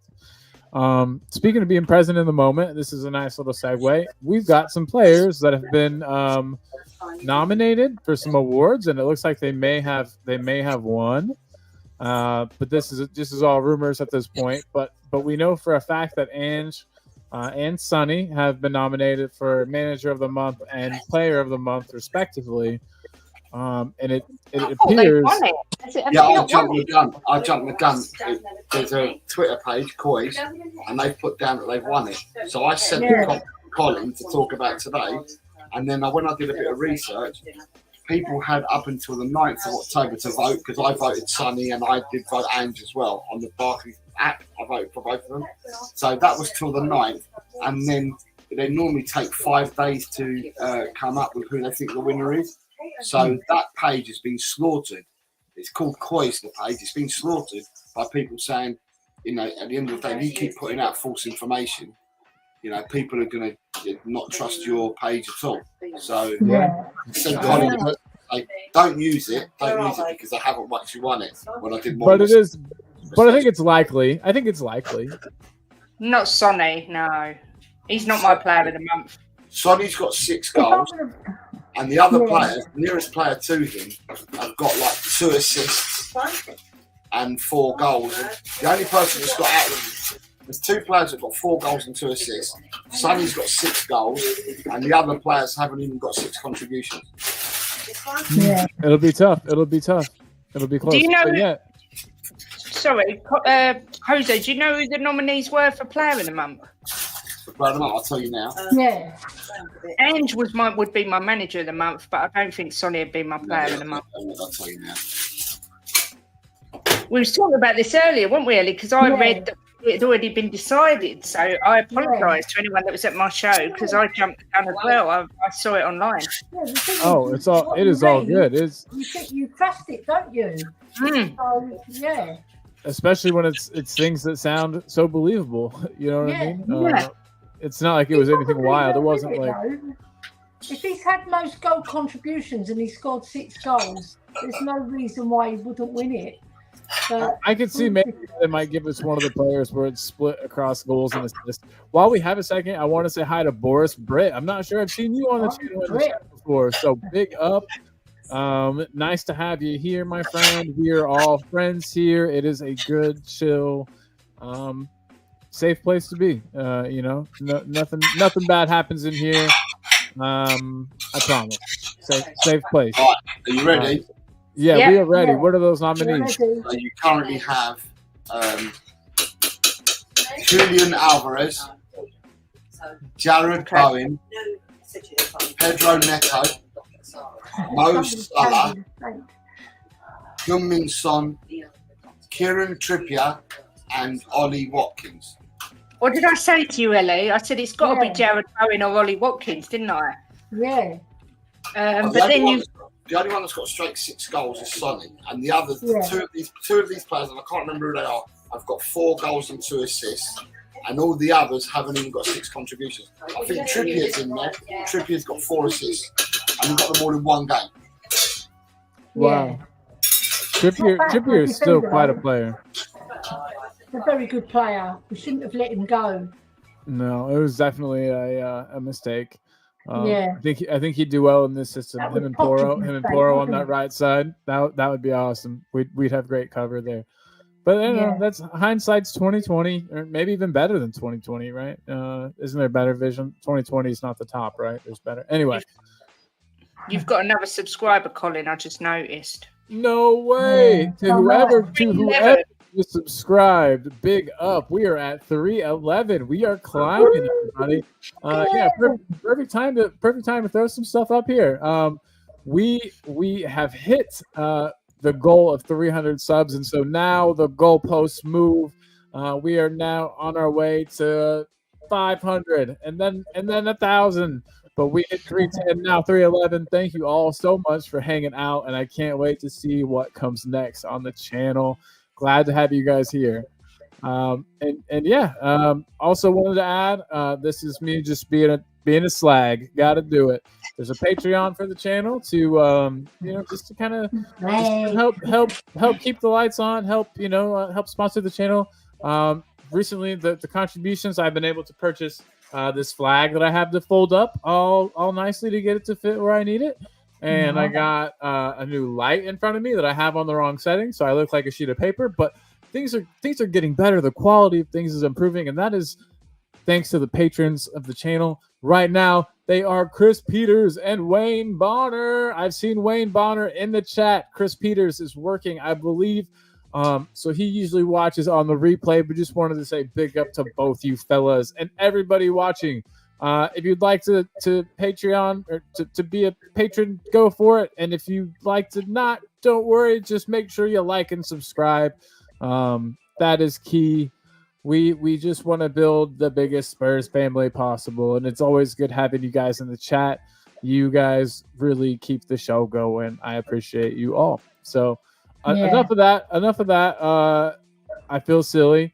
So there was some interesting stuff here that I saw in the chat that I wanted to go back to. And share the link as well. Share the link with your mate. Unai Emery, Eddie Howe, Jurgen Klopp, and Ange. And from them, Ange is going to win. Mikel Arteta and Ange Postecoglou have both won 3 games and drawn 1 in the month of September. Jurgen Klopp has won 3 games and lost 1. And then all the others are there or lower. So the only two. It's going to be out of Ange and Arteta, isn't it? You think that win against City is going to push it Arteta's way? I'm worried. Well, let's be fair. If Klopp don't win it, it'll ask for a recount anyway. Oh, yes. Did you see? Oh, my God. There was something really funny that Madison posted. Let me pull it up here. Oh, my God. It was funny. But yeah, you guys. So there was some good comments. Real quick, Mom says, it's been a great chat, but I need to pop away. Come on, you Spurs. See you all next time. Kate, Ellie, Jose, and Colin, y'all rock. You rock, Mom. Thanks for being here and supporting me. It is nice to be 31 and still have your mom support your YouTube channel. It is nice. But we've had some really great contributions that I haven't been able to get to yet. So Dan E says, if we can't get Jimenez in January, his next option, who he reckons we could get for 40 to 50, who he reckons would bang in the goals in this league, is Mauro or Cardi. I haven't heard shit about him for years since he was at PSG. What's he up to? Icardi's crap. He's playing in a shit Turkish league, and if he was that good, the Italians would have kept him. And so with PSG, no one went in for him after he got rid of PSG. Got rid of him. No one went in for him apart from Turkish clubs. He's not good enough. He's had his day. Jimenez, however, decent player. The thing is with Icardi is he's 30 now, isn't he? So he's getting on a bit. No. Yeah, and the same player he was. And didn't he like steal somebody's girlfriend? There was like some drama with him and somebody's wife or something, and we don't need any drama like that at our club. I thought he stole someone's party. Good. He did something. There was something bad that happened with him and I forget another player's girlfriend or wife or something, but he might have even been on the receiving end of that. I don't know. I'll have to look up the rumor. But NA Beer Talk asked, did we dodge bullet with Gift? He hasn't really produced. Looks like sophomore slump.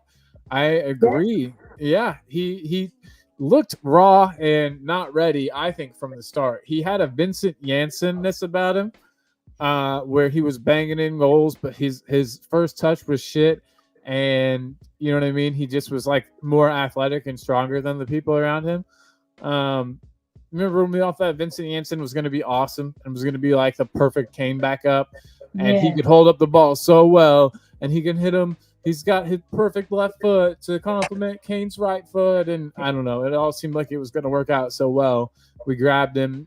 We all know what happened, and yeah, I think we dodged a bullet with Gift. Jose, though, I'd like to hear your take on that, if you don't mind. On Gift Orban? Yeah, you think we dodged a bullet there? I'm trying to look at his stats for this year because he's not good. So he's played 8 league games this year and he's scored 2 goals. Last year he's played 16 times in the league, scored 15 goals. In Europe, or they call it on the continent, in Europe he's played 6 games and scored 4 goals. Last year he played 6 games and scored 5 goals. But his league form has dropped off a cliff.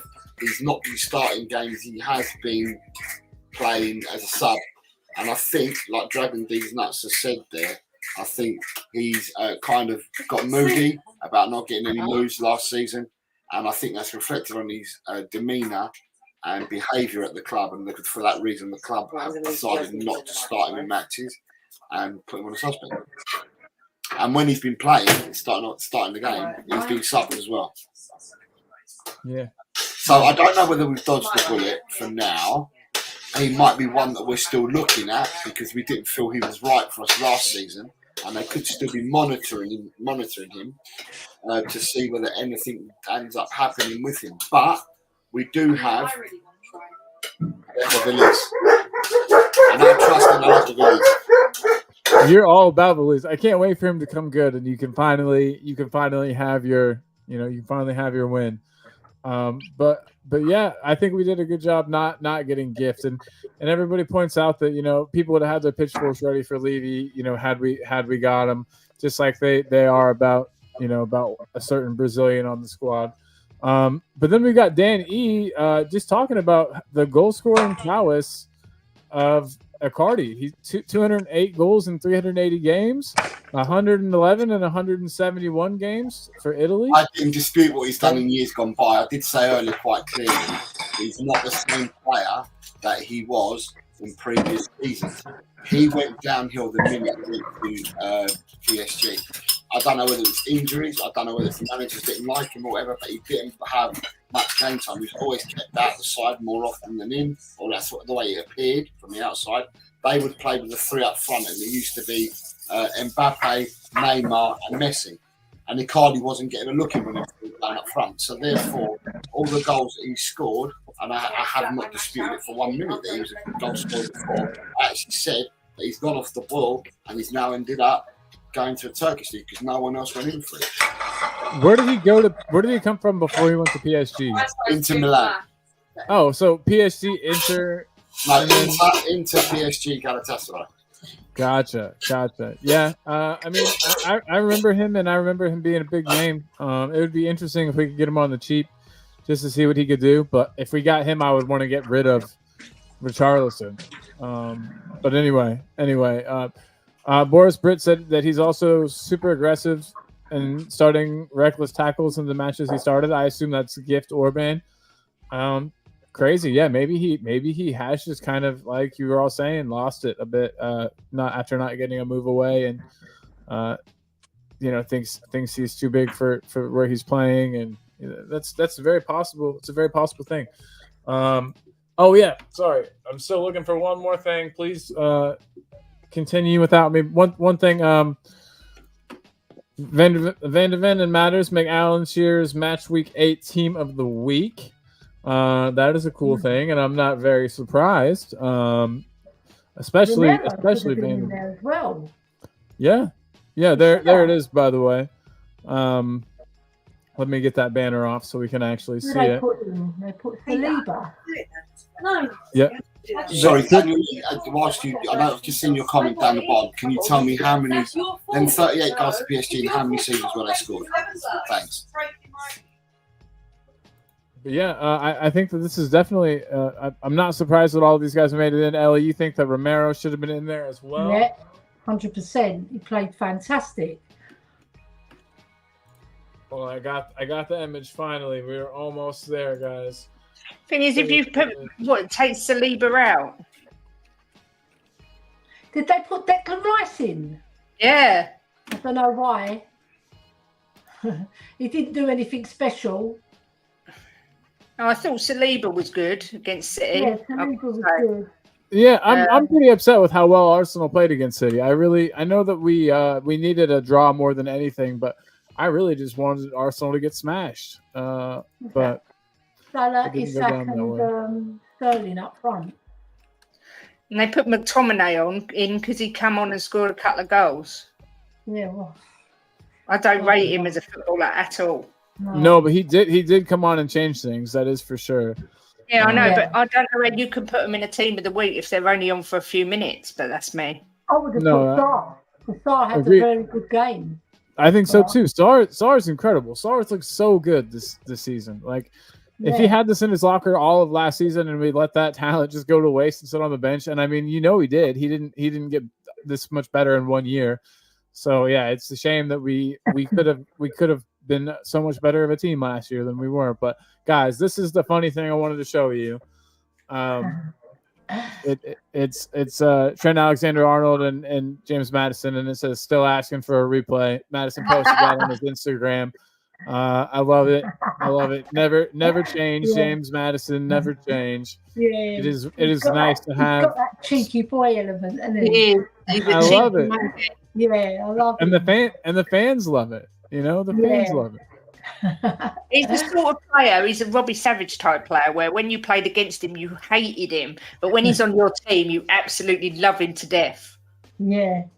Yeah. Absolutely. Sort of like I think Dele probably was for the teams that we played against. I think, back when Dele was at his peak, I'm sure other teams hated him, thought he was the biggest prick, and I smiled the entire time I watched. It's all perspective and what team you're playing for. You guys are 100% right. I hated Robbie Savage, but he actually helped save Glenn Hoddle's life when they were playing football together in the studio.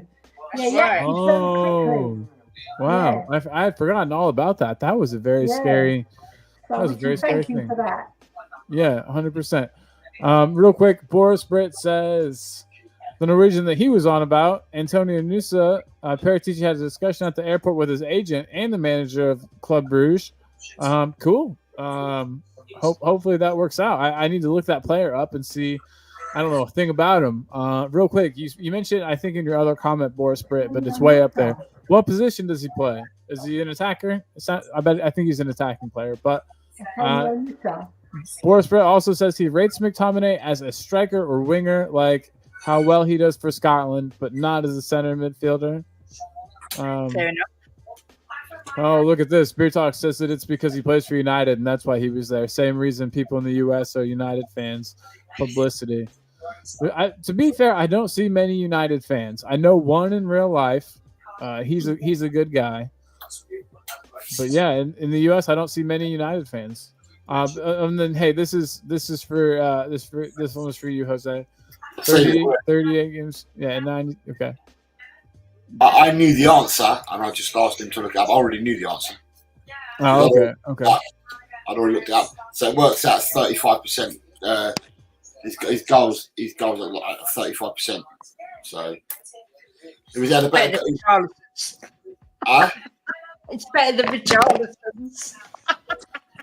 Richarlison hasn't played many games. He's still got time to catch up. Not overall, Kate. Oh, Not overall, because he had 23 for Everton. Guys, Richarlison has to go. I hate to say it like that, but I don't see a timeline or a way that this works out for him. I don't see it. I really don't see it. His feet, is he? He can't do anything with his feet. He's an absolute donkey. He gets them twisted, doesn't he? He gets nervous. Is he just trying so hard? I don't know. He also has like this. I don't know. Do you think it's ever going to work out for him, Jose, or should we just try to cash in on him when we can? I mean, we're not going to get much, that's for sure. But Richarlison? Yeah, 20 mil. Would you sell him for 20 tomorrow? I'd sell him for 10 tomorrow. Yeah. I'd take my losses. If he doesn't improve, I'd cut my losses and run. Yeah. I'd do it soon. I think sooner rather than later. I think the longer that he goes on this run, I think as of now, you can still say he's in a bad run of form. He was good. Remember, he used to score goals, and people can still think back to Watford. They can think back to Everton. But soon, all he'll be known for is his time at Spurs. And you know what I mean? By the way, he only scored 5 for Watford. Before Everton snatched him up? Wow. He was better at Everton. For some reason, I remembered him being better than that at Watford. I know. I looked and it up. In the goal scoring run where he did. Let's go face facts. His goals saved Everton the season before he signed for us in the last 9 or 10 games. And I watched them games back from Everton, and he was playing out left forward because they had Calvert-Lewin going down the middle, so he played out left forward. So he got his goals from playing out wide and not playing down the middle because Calvert-Lewin was playing down the middle. Yeah. If I was at Tottenham, I would go to Everton and offer him back on loan because they need him. They need him again, and with an obligation to buy. But they've got Danjuma. that's They've got gonna happen, Danjuma, and Kate. Danjuma's a superior player. I honestly think Danjuma is a better player than Richarlison. Do you know I'm a what? better player than Richarlison. Let's be fair. I know think what? that's going to happen. I think that's But going that- to happen. I'll tell you what, that 100% Harrison from happen. Leeds, who played, the Harrison who they got on loan from Leeds, who played on Saturday and scored, he's now come in, and in one game, they put Danjuma on the subs bench, played Harrison in his position. Harrison had an absolute stormer. He did. I think Harrison, because Harrison was brought in on loan before Danjuma, and I think that they were looking to use Harrison because they nearly struck a deal to buy Harrison. And I think now, if he continues to play the way he does, he keeps Danjuma out of the team. Yeah. Harrison will keep him out of the team because they like He's a better all-round footballer. Yeah. I like Danjuma as well. The thing was, I don't think he got a chance. Yeah. Yeah, I liked him, but I saw him against Forest and he was pants. Yeah, he was. You're right. You're He right. was Would you guys? Yeah. Would you guys swap Richarlison for Dele? Now that Dele's Yeah. I gotten would. treatment and got maybe his attitude in the right place again. I would definitely. He's still not right, Colin, because he's not made the squads. The manager's turned around and said that he's nowhere near the first team squad at the moment. So that tells me that he's come out, he's spoken about his mental health, he's out there. Yeah. He feels better within himself, which I'm happy for him. But he's Of course, not. yeah. He's But not. is he better than Richarlison? That's what you got to ask yourself. Not at the moment. He ain't. No. That's what I'm asking myself. Not at the Yeah. moment. He's got to play in order for us to see. Footballing wise, yes, but maybe mentally he's not quite there. He's You know, carrying like, an if he- injury as well, apparently. if he- Oh, So I wow. saw it on his I don't know Instagram. how he gets injured if he's not playing. For God's sake. Too much bedroom activity. Sex injury? Yeah. Yeah, exactly what I was Probably. thinking. Is it What happens? Tech's daughter? I think We're on he's the same still page, Kate. mental health. You think it's still mental health issues? I still think it's mental health issues. Those don't just go away, you know. Those will stick with you. I mean, it takes a lot of time and something you got to stay on top of. It's there with you forever. So, But like the manager said, he came out and said, it's out there now and we'll support him however long it takes. And I think the club know that it's going to be a long process to get him back playing again. I don't think he's carrying an injury. I think it's all to do with mental health stuff. And maybe that's just what they're saying to take away from the publicity of the mental health issue. And then, I don't know. It was on Dele's Instagram. There's pictures of him, and he looks proper fit, and he was training. But he said he's got a slight injury. I do think he's actually got an injury. If you look on his Instagram, he looks so buff again. He looks really well. if he looks tough, how's he got I'll take a look at those pictures later, but I'm all alone. Maybe he got an infection when he got another tattoo. Maybe that's what it is. But hey, real quick, Boris Britt. Calvin Phillips is of interest according to reports, but he highly doubts it, and I highly doubt it too. How much would he cost? Jesus. But especially he says since we're still looking at Conor Gallagher. Calvin Phillips would be a cheaper option to Conor Gallagher. No way. You're kidding. Because he hasn't done it at Man City, so his value's decreased. If you'd stormed it at Man City, you would have probably had to pay the same money, if not more, than what Man City paid. And I think Man City paid about 40 for him or whatever it was. Oh, for some reason I was thinking 70, but I guess that was right. 40, I think, for him for Calvin Phillips. So I think his value's actually decreased. Okay. Where I think Conor Gallagher's, to be honest with you, whatever he was valued at last season by clubs, not by Chelsea, by clubs, whatever they thought the value of Conor Gallagher. Conor Gallagher, by playing games in the first team, his value is going to go up. You make a good point, and it seems pretty obvious now that I look at it that way. But Conor Gallagher, I would prefer him as a player on the squad, but they won't sell him to us. Yeah, not in a million years.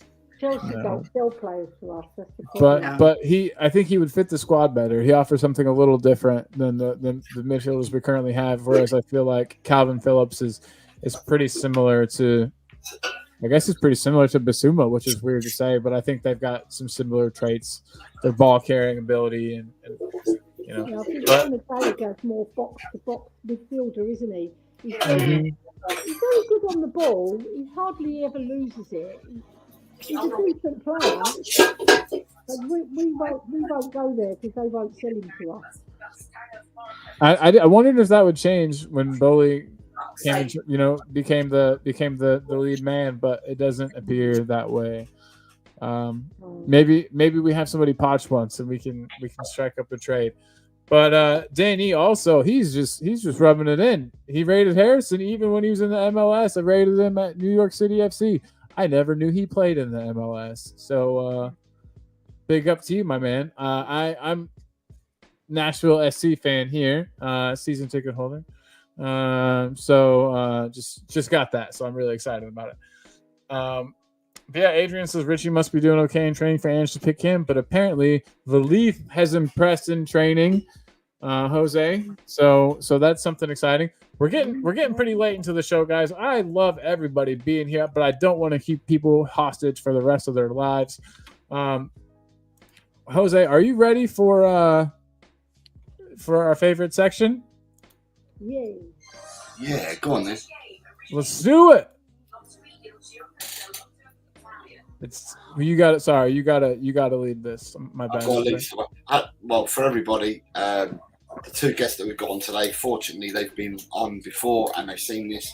But for people in the chat, it's a chance for you to give us, and for our guests to give us a memory that they've got of Tottenham of why they supported the team, or a memory growing up with the side, a moment in time that reminds them of Tottenham. And it can be good or bad.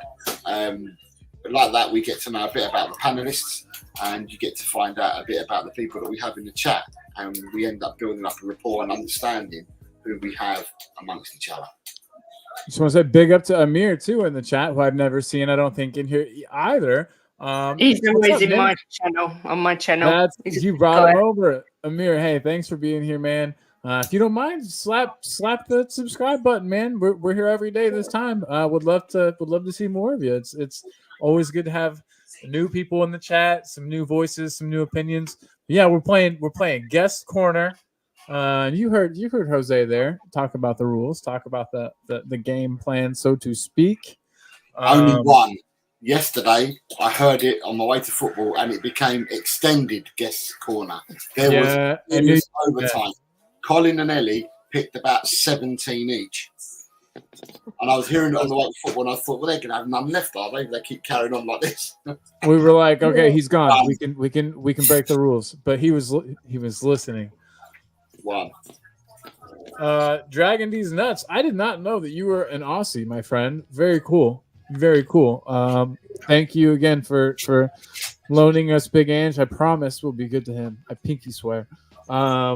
But he says the 91 FA Cup final was the first Spurs match he saw on TV in Australia. Hell yes. That is awesome. That is you've got one from Danny who gave us about 3 yesterday, and he's given us another one today. This is just your one, Dan. He says, done good memories yesterday of when I was a mascot. Yeah, and when I went to the training ground. So my bad memory now is I was at the game when Pedro Mendes got screwed at Old Trafford. Can somebody kind of give me a little bit of history on that? He scored a goal from about 40 yards out, and it went over the goalkeeper, and it went in. The goalkeeper's caught it from behind the line, and because no linesmen were up in play, and they didn't have. He dug it out, and they didn't call. Give the goal. It was a clear goal, but they didn't give the goal. Yeah. Am I right? Yeah, my brother Boo, who had a really interesting spin on that as well. Because at Old Trafford, there's a blind spot, right? So the pitch curves.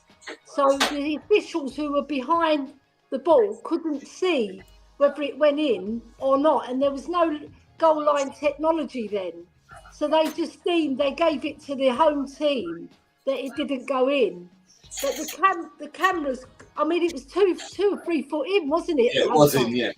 And he clawed it out the back. And the goalie, he's not going to say that it went in, did it? He wouldn't.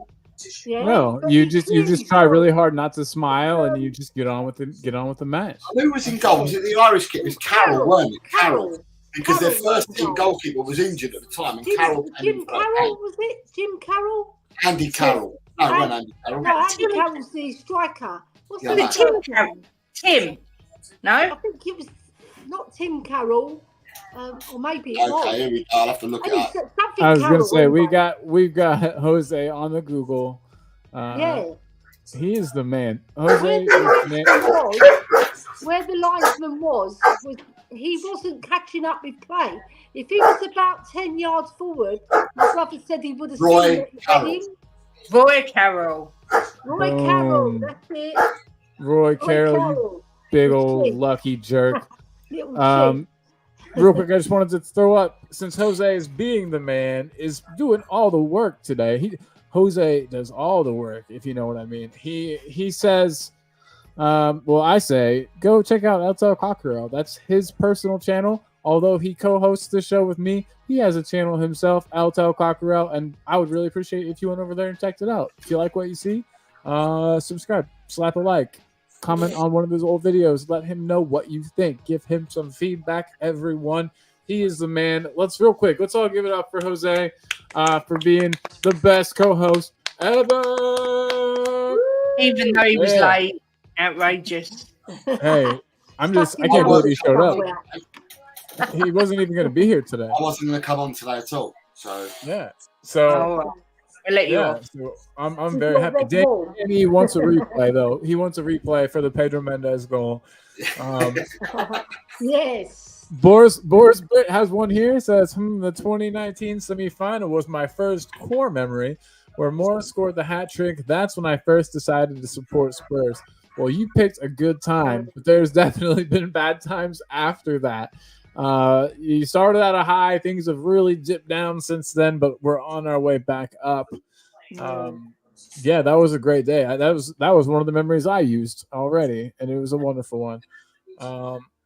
Yeah.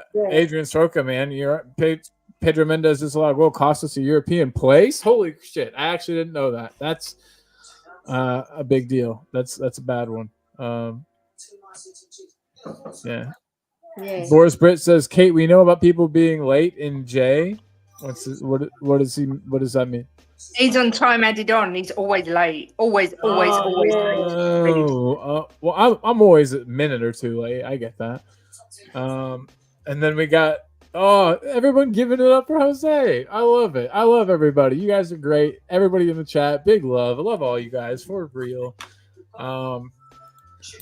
Most of my friends are internet friends, and you guys are among them. So big love to you guys. All right, so we haven't talked about any of our memories today. Any Spurs related things that make us happy. Let's really spice it up and let's make Jose go. Right. Okay. Right. I'm gonna narrow mine down. I have a few. Okay, one of my fondest memories, or recent fondest memories, was Harry Kane putting the final nail in Dejan Lovren's coffin for him at Liverpool at Wembley when we 4-1. It was an absolutely great display by the team, and we put Liverpool to the sword. The game finished 4-1, should have been far more, but straight after that game, Lovren out of Liverpool. And for me, it's an abiding memory I have of how well we played that day at Wembley. And then, it made Liverpool make a decision of Lovren is no longer going to be kept. And to be quite honest, although he may still be playing now, his career has never been the same since that game.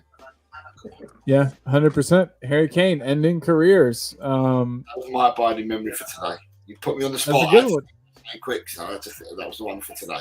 No, that's good. That's good. That's really good. Do you mind if I go next? Yes, go on, son. You go next. Of course you can go. Okay. So, hey, you guys, we're all hosts today. Everybody, it's a big partnership here. No one's in charge except for Jose. He's kind of the leader. But my memory is I can't even remember exactly the year because I'm terrible with time, and COVID has completely ruined all semblance of keeping time for me. But Clint Dempsey, an American, Deuce, as he calls himself. He nicknamed himself that, by the way. I just want to explain how goofy it is that this guy nicknamed himself Deuce, which is another name for a poop. Anyways, Clint Dempsey, or Poop, as I'll call him. He scored a winning goal late at Old Trafford for us to get our first win in like my time following Spurs. It was our first win in a very long time at Old Trafford. Scored by an American, Clint Dempsey, who was not good, but popped up and scored goals. He was that guy who the entire match you wouldn't see him. You'd be like, oh, what's Clint doing? Nothing. That's what I thought. And then he'd pop up and score a goal just out of nowhere. Chadley was kind of like that. We had another player that was kind of like that, but he had texted or had some issues with some underage people, so I don't want to talk about him too much. But we've had players like that who pop up and score goals. His name, the guy I was talking about, rhymes with Smilthy. We're fully aware of who it is. Okay. Can I say about Clint Dempsey? He's another one that playing for Fulham, he scored so many goals for Fulham. He kept simply scoring important goals all the time for Fulham. Comes to us. He was the main man at Fulham. That's the difference. He you know what I mean? At Fulham, he was the guy. Whereas whenever he came to Spurs, he was surrounded by talent everywhere, and so he, you know what I mean? He saw less of the ball and blended in, didn't he? Yeah, but he did. But like I said, he popped up and scored important goals like that one. The other game against United that year, it was in the snow. Sorry, that's another memory. I can't do it. So my memory is Clint Dempsey getting us the win at Old Trafford. Kate, do you have one? Yeah, first of all, Jose, that game you're talking about with Lovren is Jim's favourite game for that exact reason. Because he just had him in his pocket the whole game. He just told me to tell you because he can't type anymore with his left hand. It's starting to hurt, so he said to tell you. Mine is the 1999 League Cup final when Alan Nielsen scored the diving header. My uncle, who took me to my first Spurs game when I was 6 or 7, he was in the room and he actually reenacted the exact moment. He threw himself off the settee and dived across the floor in celebration, and it was just the funniest thing I've ever seen. But it was just a great moment in our history because Everson should have scored and he came back out, and then Nielsen come out and done that diving header. So yeah, that's my memory for today. Love it. We got some more in the chat here too. Danny talking a little bit about mine, says, always remember, even though it was a tap in, it was the first ever time in his lifetime that we won at Old Trafford. So big up Clint Dempsey, big up to Deuce. Agreed. And as an American, he was very important for soccer in our country. So thank you, Clint Dempsey. HOTSPUR says that his was against Stoke. It was in that final that Nielsen scored. These are two different things, right? Yeah. So yeah. He was at the final when Nielsen scored the winner. Gotcha. Yeah. What happened against Stoke? What am I missing here? Was there probably Dempsey scoring again? Gotcha, yeah, probably. Gotcha. Yeah, I think you're right. Bale scored. Now, dang it, I'm telling too many. I got to stop myself. I keep wanting to tell more stories. Ellie, what's yours for today? Right, so I had two, but I've got to pick one out of the two, but it involves Italian men. So I'm going to make you laugh, right? Oi. Right, it was my birthday in 2018. We played Inter Milan at Wembley, and I couldn't go to the game because I was going out with my family for dinner down the West End, and I descended out of Piccadilly Circus to be greeted by sexy Italian men, and I'm talking sexy, right? Right, so they all invited me for a cup of coffee. So we went in there. I was meeting my husband and my 3 daughters as well on the day. And I just remember thinking, right, I'm going to jinx them and we're going to win the match, right? And it's going to be on my birthday as well, which is special, isn't it? If you win a match on your birthday, you remember it. Oh, it's such a good feeling. Yeah. Oh, so absolutely. I was keeping an eye on my phone while I was in the restaurant looking at the score. And when we came out, we won 1-0. And I was so happy to spend that time with all those Italian men. And I didn't tell my husband, a little sausage. I didn't tell him. Right. But I didn't do anything untoward. I must add that. Allegedly. No one will know. No one will know. Exactly. Yeah, but it was so good because they really dress suave, the Italians, and they've got a swagger, you know. Yeah. They've just got this swagger. I like to think the Spanish have that swagger too. Jose is full of swagger. Look at him. Colin, Yeah. I've just realised I can There's cut your something ball. about Italian men that gets me. And my husband is half Italian, by the way. I love it. I love it. There's some definite cupping action I can do. I love it. I love it. It's beautiful. It's beautiful, and thank you for not neglecting that. It is appreciated. It is appreciated. You're welcome. Dan E points out a good thing. A good point that was Ferguson's last year at United, and they did not beat us because Clint Dempsey scored in both matches. So Yeah, because he got the equaliser in the rain, didn't he?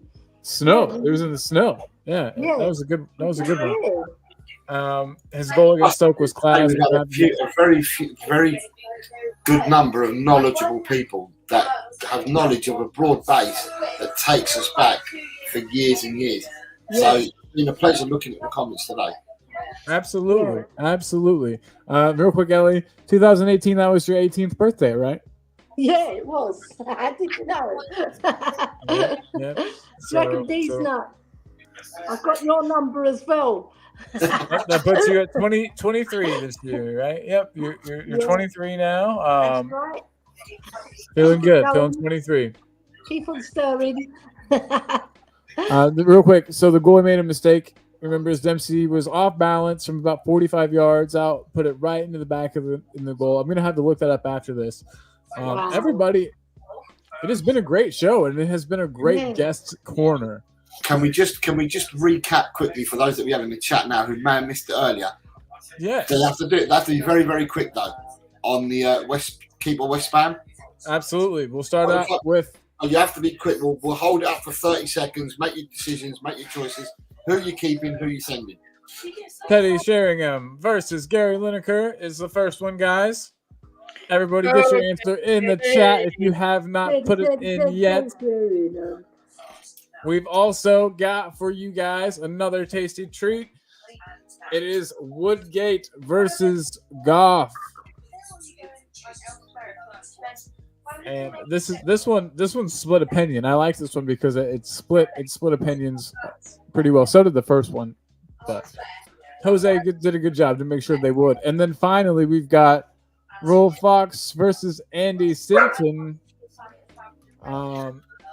So yeah, everybody get your answers in. We've already got a comment in here. I'm gonna pull it up in just a second, but again, I'll go through them. It's Teddy versus Gary, Woodgate versus Goff, and Fox versus Sinton. Keep Lineker, says Dragon D's nuts. Yeah, that's you are among many that have been saying that, but you're also, the majority of people went for Teddy. Yeah, but some people said that we needed the Fox in the box of Lineker, and that I remember the comment that he would fit in well with his team, and I agree. So that's that one. What about you've still dragging these nuts? We need an answer quick on Rule Fox versus Woodgate, and then Woodgate versus Goff if you got them. So Fox versus Sinton, Woodgate versus Goff. If you've got answers to those, throw them in. But yeah, we've had some wonderful keeper West Hams today, and they're only going to get better now that we've got Jose helping me put them together. So yeah, looks like we've got another comment here. It says keep Woodgate.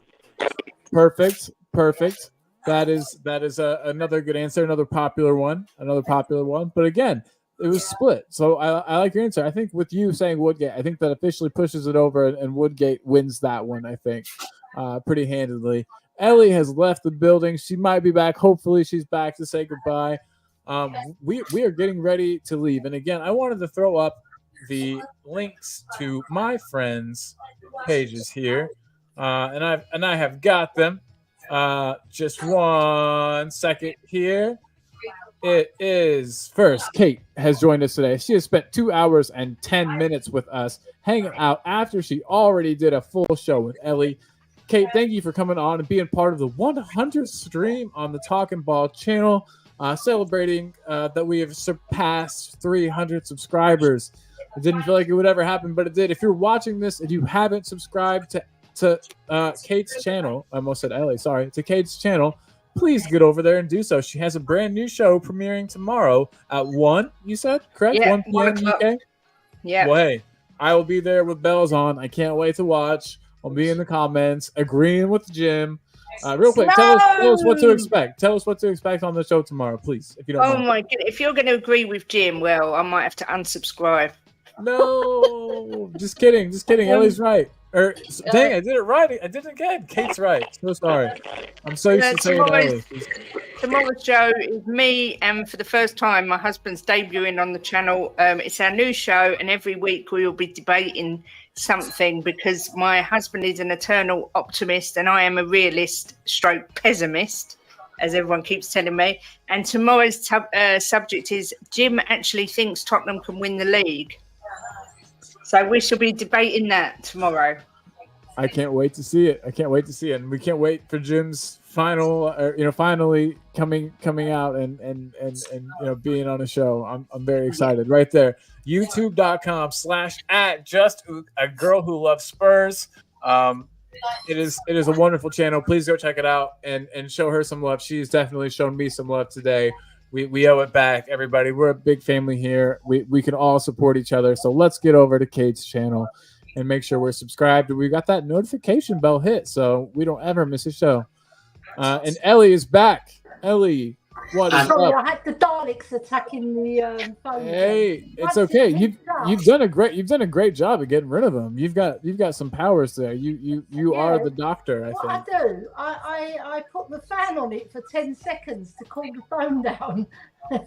Hey, Danny says, Kate, remember that he's on your side. Ellie, again, great job on fixing the crackle. You are a master. Alexander Hilton popped in at the end to say steak. What else would he say? Basuma.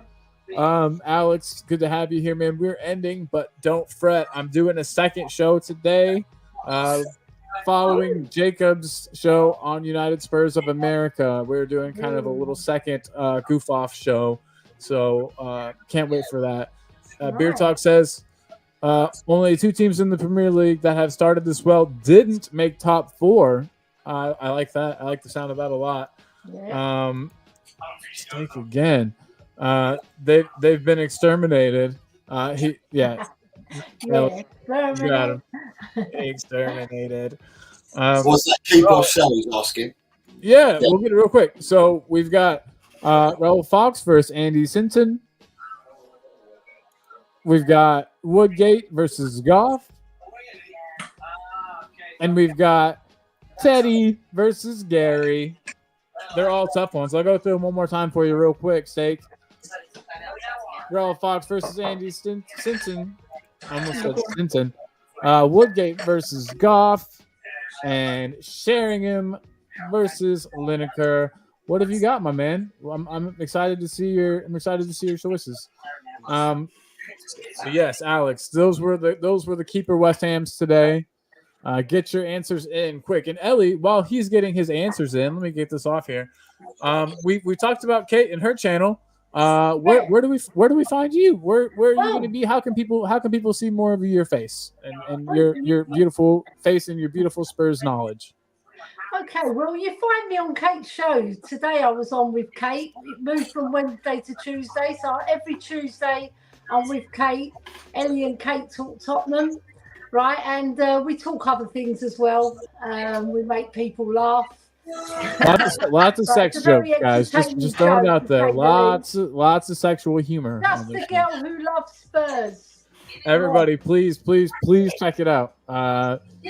She is a legend, Hopefully. and one day I'll have a channel as big as hers. We're racing now. This has become a race. Yeah. Kate versus Paul. We'll see what happens. My channel's not that big. Not yet, but you're growing, and I love your idea. Worry. Your idea for your show is so good. I have a Spurs game show coming out that's like a finding love show. It's called Spurned, and so that'll be that's in the works now. Nice. For the single fans out there looking to maybe find somebody, you know. And I'm gonna get that going, and I'm excited for that too. If you check out real quick, I got to slag one more time. If you check out the Patreon, the memberships actually include entry into the show Spurned and a little bit of behind the scenes look at it as well. So please check that out if you haven't. And big up to Chris Peters and Wayne Bonner, Patreon members, helping keep the lights on. Not old enough to watch the other players other than Woodgate and Sheringham, so I'm guessing you keep Woodgate and Sheringham, though, which is good choices, and you're in good company there. A lot of people have chosen those same ones. Steak.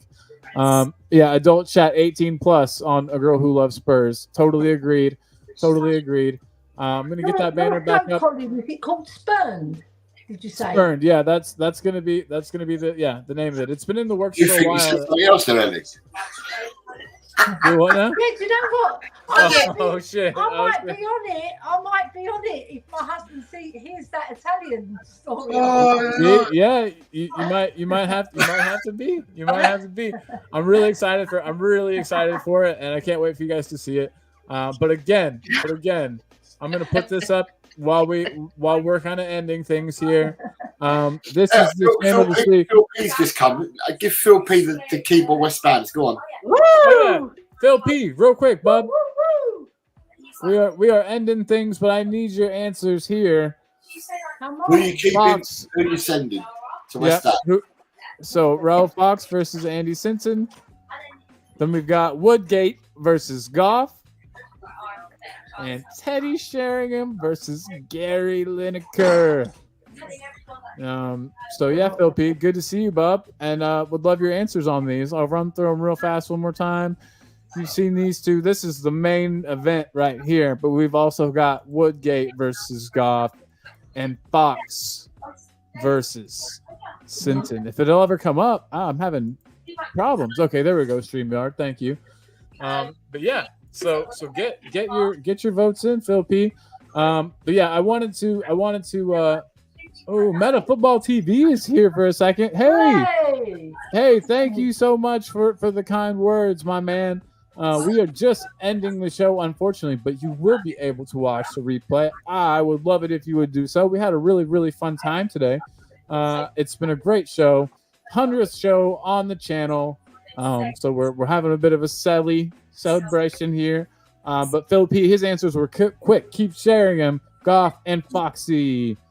Boom. That was a nice mix. I don't know if anybody else picked that exact three. I So did. nice choice. You did? Those were your three, Ellie? Yeah. You're in good I told company, you Phil they P. feel like this, you know. It's the Oh, Greek yeah. thing. Exactly. And Phil says, "Woo! Let me get this picture off of here." Yes, Ellie, and Phil on the same page. Got that Greek connection. But yeah, guys. So let me get this comment off here, and I want to put one more thing up, and then we can go. But again, guys, he's the best co-host and the best person to stream with. I can't imagine doing a stream without him. It's Jose. There's his channel, Eltel Cockerell. Please check it out, everybody. If you like it, subscribe and watch videos. And yeah, you don't have. We're not forcing you to subscribe, but we're just asking you nicely. Get over there and check it out. See what you think. Let us know. Input is always good. And Phil P just wanted to add that he and Ellie have the right answers. I love that. Nice job, Phil P. Good to have you here. And so on that note, we will end the show. I just want to say, everybody, thank you so much for being here. You have so many places you could be, but you were here. I just wanted to add that this is all possible because of viewers like you. Thank you for being here. And on that note, come on, you Spurs, and we will see you later today.